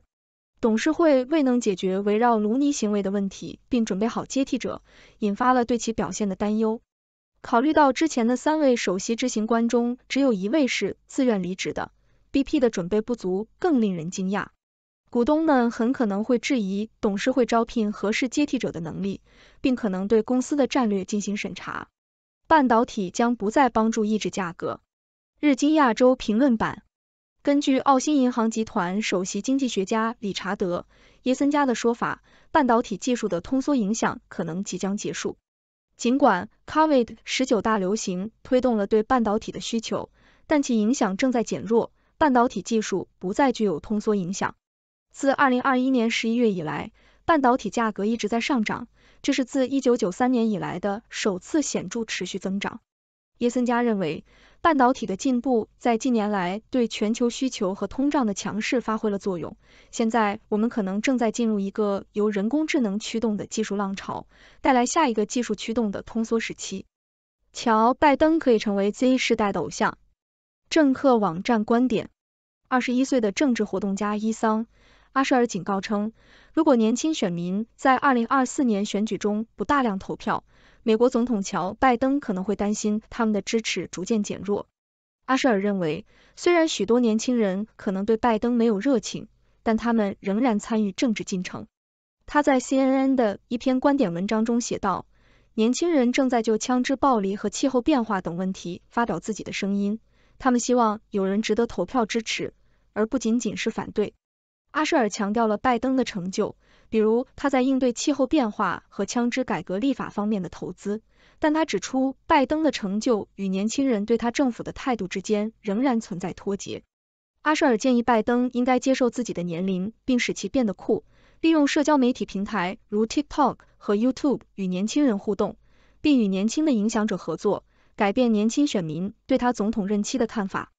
印度的公共卫生依赖于私人剥削。外交政策，全球范围内的社区卫生工作者 CHWs， 尤其是女性，通常在为边缘化和弱势群体提供初级医疗保健的关键工作中没有得到报酬或报酬较低。全球卫生妇女的一份报告估计，全球有600万名女性卫生工作者属于这一类别。这些工作者，如印度的认可社会卫生活动家 Asha，在 COVID-19 大流行期间，因确保农村贫困人口获得医疗保健而备受关注。然而，他们的工作条件也受到了更多关注，要求提高工资并获得正式的雇佣地位，以获得健康和养老福利。尽管 CHWs 全职工作并对全球经济做出了重要贡献，但他们通常没有得到报酬或报酬较低，因为他们被视为志愿者。CHW 计划被誉为降低孕产妇和婴儿死亡率、艾滋病、结核病和其他疾病的一种具有成本效益的方式。然而，这种成本效益是通过剥削 CHWs 主要是女性的劳动来实现的。CHWs 的工作经常被低估和轻视，国际组织从他们的劳动中受益，却未能提供公平的补偿。CHWs 呼吁获得生活工资并得到其专业地位的认可。COVID-19 大流行进一步凸显了 CHWs 面临的挑战，他们不得不加班工作，面临更大的压力和风险，却没有得到足够的支持。例如，印度的 ASHA 计划于2005年启动，旨在降低孕产妇和婴儿死亡率。多年来 ASHA 工作者的责任增加了，工作时间也增加了。尽管他们在医疗保健系统中扮演着至关重要的角色，但 ASHA 工作者和其他 CHWs 仍然难以维持生计和养家糊口。对 CHWs 的不公平报酬不仅是不公正的，而且还削弱了这些计划改善全球卫生结果的效力。乌克兰的失踪升级。外交事务。俄罗斯和乌克兰之间的战争并没有像许多人担心的那样升级，迄今为止避免了大规模常规战争和使用核武器。人们往往忽视了这种克制，而更关注已经发生的升级。各方对战争的渐进方式具有战略目的，使他们能够评估彼此的反应并避免剧烈升级。然而，最近的发展，如俄罗斯对乌克兰粮食出口的打击和乌克兰的反攻，带来了新的升级风险。为了防止进一步升级，西方官员和乌克兰领导人必须抵制放弃渐进主义方法的呼吁。某些升级的缺失，如使用核武器或大规模网络攻击，并不意味着分析师们担心是错误的。对升级的担忧实际上可以激励谨慎的决策，并帮助防止它们发生。政治领导人和军事指挥官选择了渐进主义和逐步主义的行动，为评估和学习留出了时间，最终防止了剧烈升级。乌克兰在俄罗斯领土内的跨境行动中也可以看到渐进主义的做法。乌克兰领导人逐步加强打击，同时避免为此承担责任。高风险事件的管理也以渐进主义、谨慎模糊和政治谨慎为特点。然而，战争中的新发展，如俄罗斯对乌克兰粮食基础设施的袭击和乌克兰在俄罗斯境内的增加袭击，威胁到了冲突的地理范围的扩大。瓦格纳雇佣兵首领叶夫根尼·普里戈金的死亡和乌克兰的反攻也可能改变战争的动态。为了防止进一步升级，领导人必须保持他们的渐进主义方法，并根据战争的不断变化的挑战进行调整。这包括在向乌克兰提供军事支持时行动缓慢，谨慎采取新的海上安全措施，并在打击的数量扩大或使用新的武器系统方面行动缓慢。美国中东的终结。外交政策。根据外交政策的一篇文章，美国与沙特阿拉伯、以色列、土耳其和埃及在中东的传统联盟关系正变得越来越脆弱和不可靠。该地区的动态正在发生变化，包括苏联威胁的消失和美国自身的能源独立。这意味着美国在中东的传统影响力支柱不再那么相关或有效。这些国家的领导人现在正在追求自己的利益，并寻求与俄罗斯、中国和印度等其他大国建立更紧密的联系。文章认为，美国应重新评估与这些国家的关系，并减少在该地区的军事存在。文章强调了沙特阿拉伯、以色列、土耳其和埃及的侵略性民族主义政策，这些政策与美国的利益和价值观日益不符。这些国家也不太愿意在地区优先事项上与美国合作。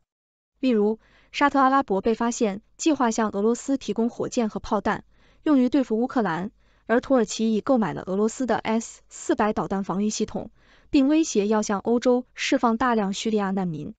文章认为，这些国家不是美国可靠的伙伴，美国不应寻求与他们建立更紧密的联系。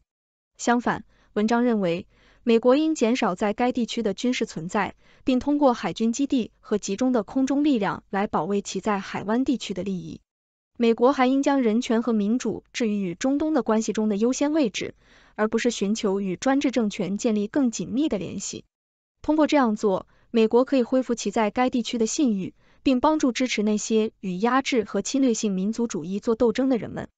修复城市衰败是一项昂贵的任务，但香港应该乐意承担这个费用。南华早报评论版。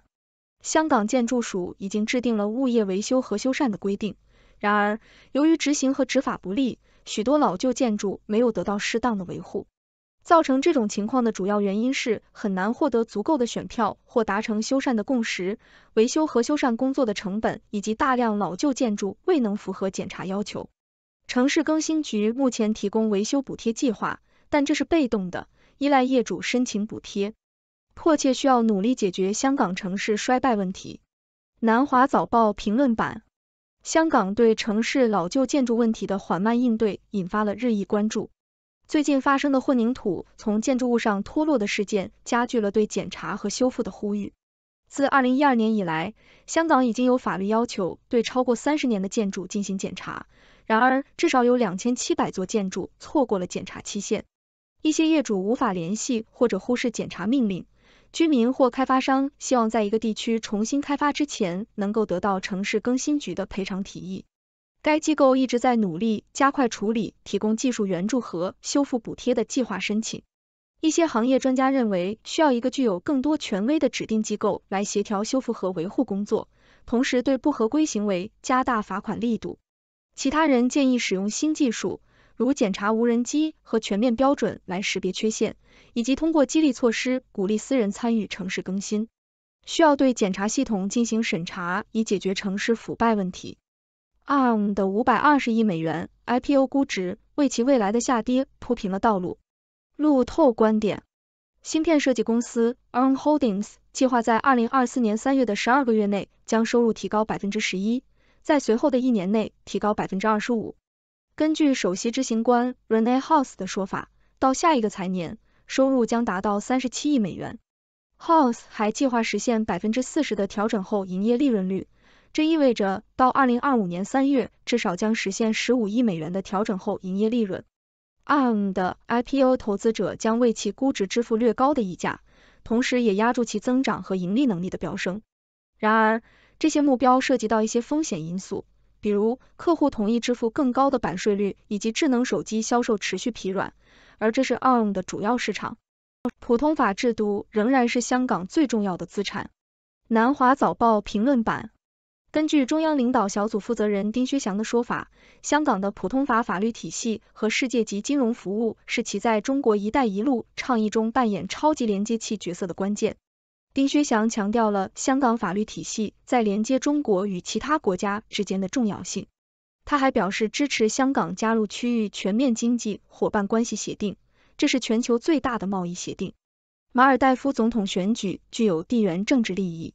外交政策：马尔代夫正在为9月30日的总统决选做准备，竞选的2位主要候选人是反对派候选人穆罕默德·穆伊兹和现任总统伊卜拉欣·穆罕默德·索利赫。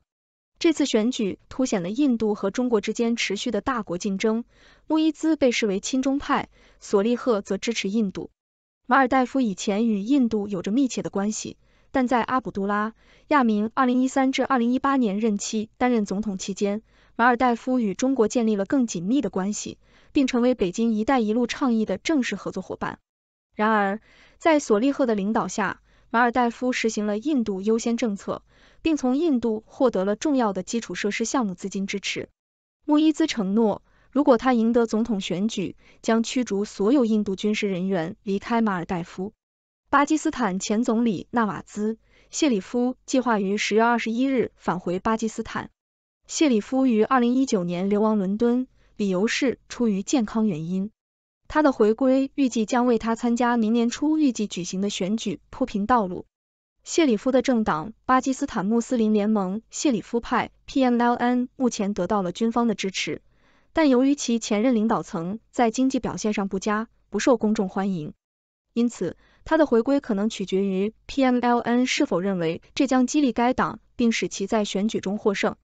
加拿大总理贾斯汀·特鲁多结束了一次坎坷的新德里之行，期间他因飞机机械故障而延误了2天。特鲁多在印度的批评者对他不满，认为他没有采取足够的行动解决新德里对加拿大的锡克教抗议者的关切。印度政府声称这些人是分裂分子。特鲁多反驳说，他采取行动的选择受到法治和言论自由问题的限制。特鲁多还与印度总理纳伦德拉·莫迪进行了尴尬的会晤，莫迪在会晤中重申了他对锡克教活动人士的关切。谢谢您的收看。上面播报的内容是6度团队推荐的全球专业媒体、智库、政府机构和行业专家的最新报道、分析简报。更详细的内容，请大家去这些媒体、智库的网站阅读。这些内容并不一定反映6度简报的立场，亦不能作为任何决策的建议。6度团队由专业媒体人、学者、科学家组成的独立新型媒体，大家可以根据自己的专业要求订阅各种简报，网址是6dobrief.com。您在世界任何地方都可以通过电邮收到6度简报。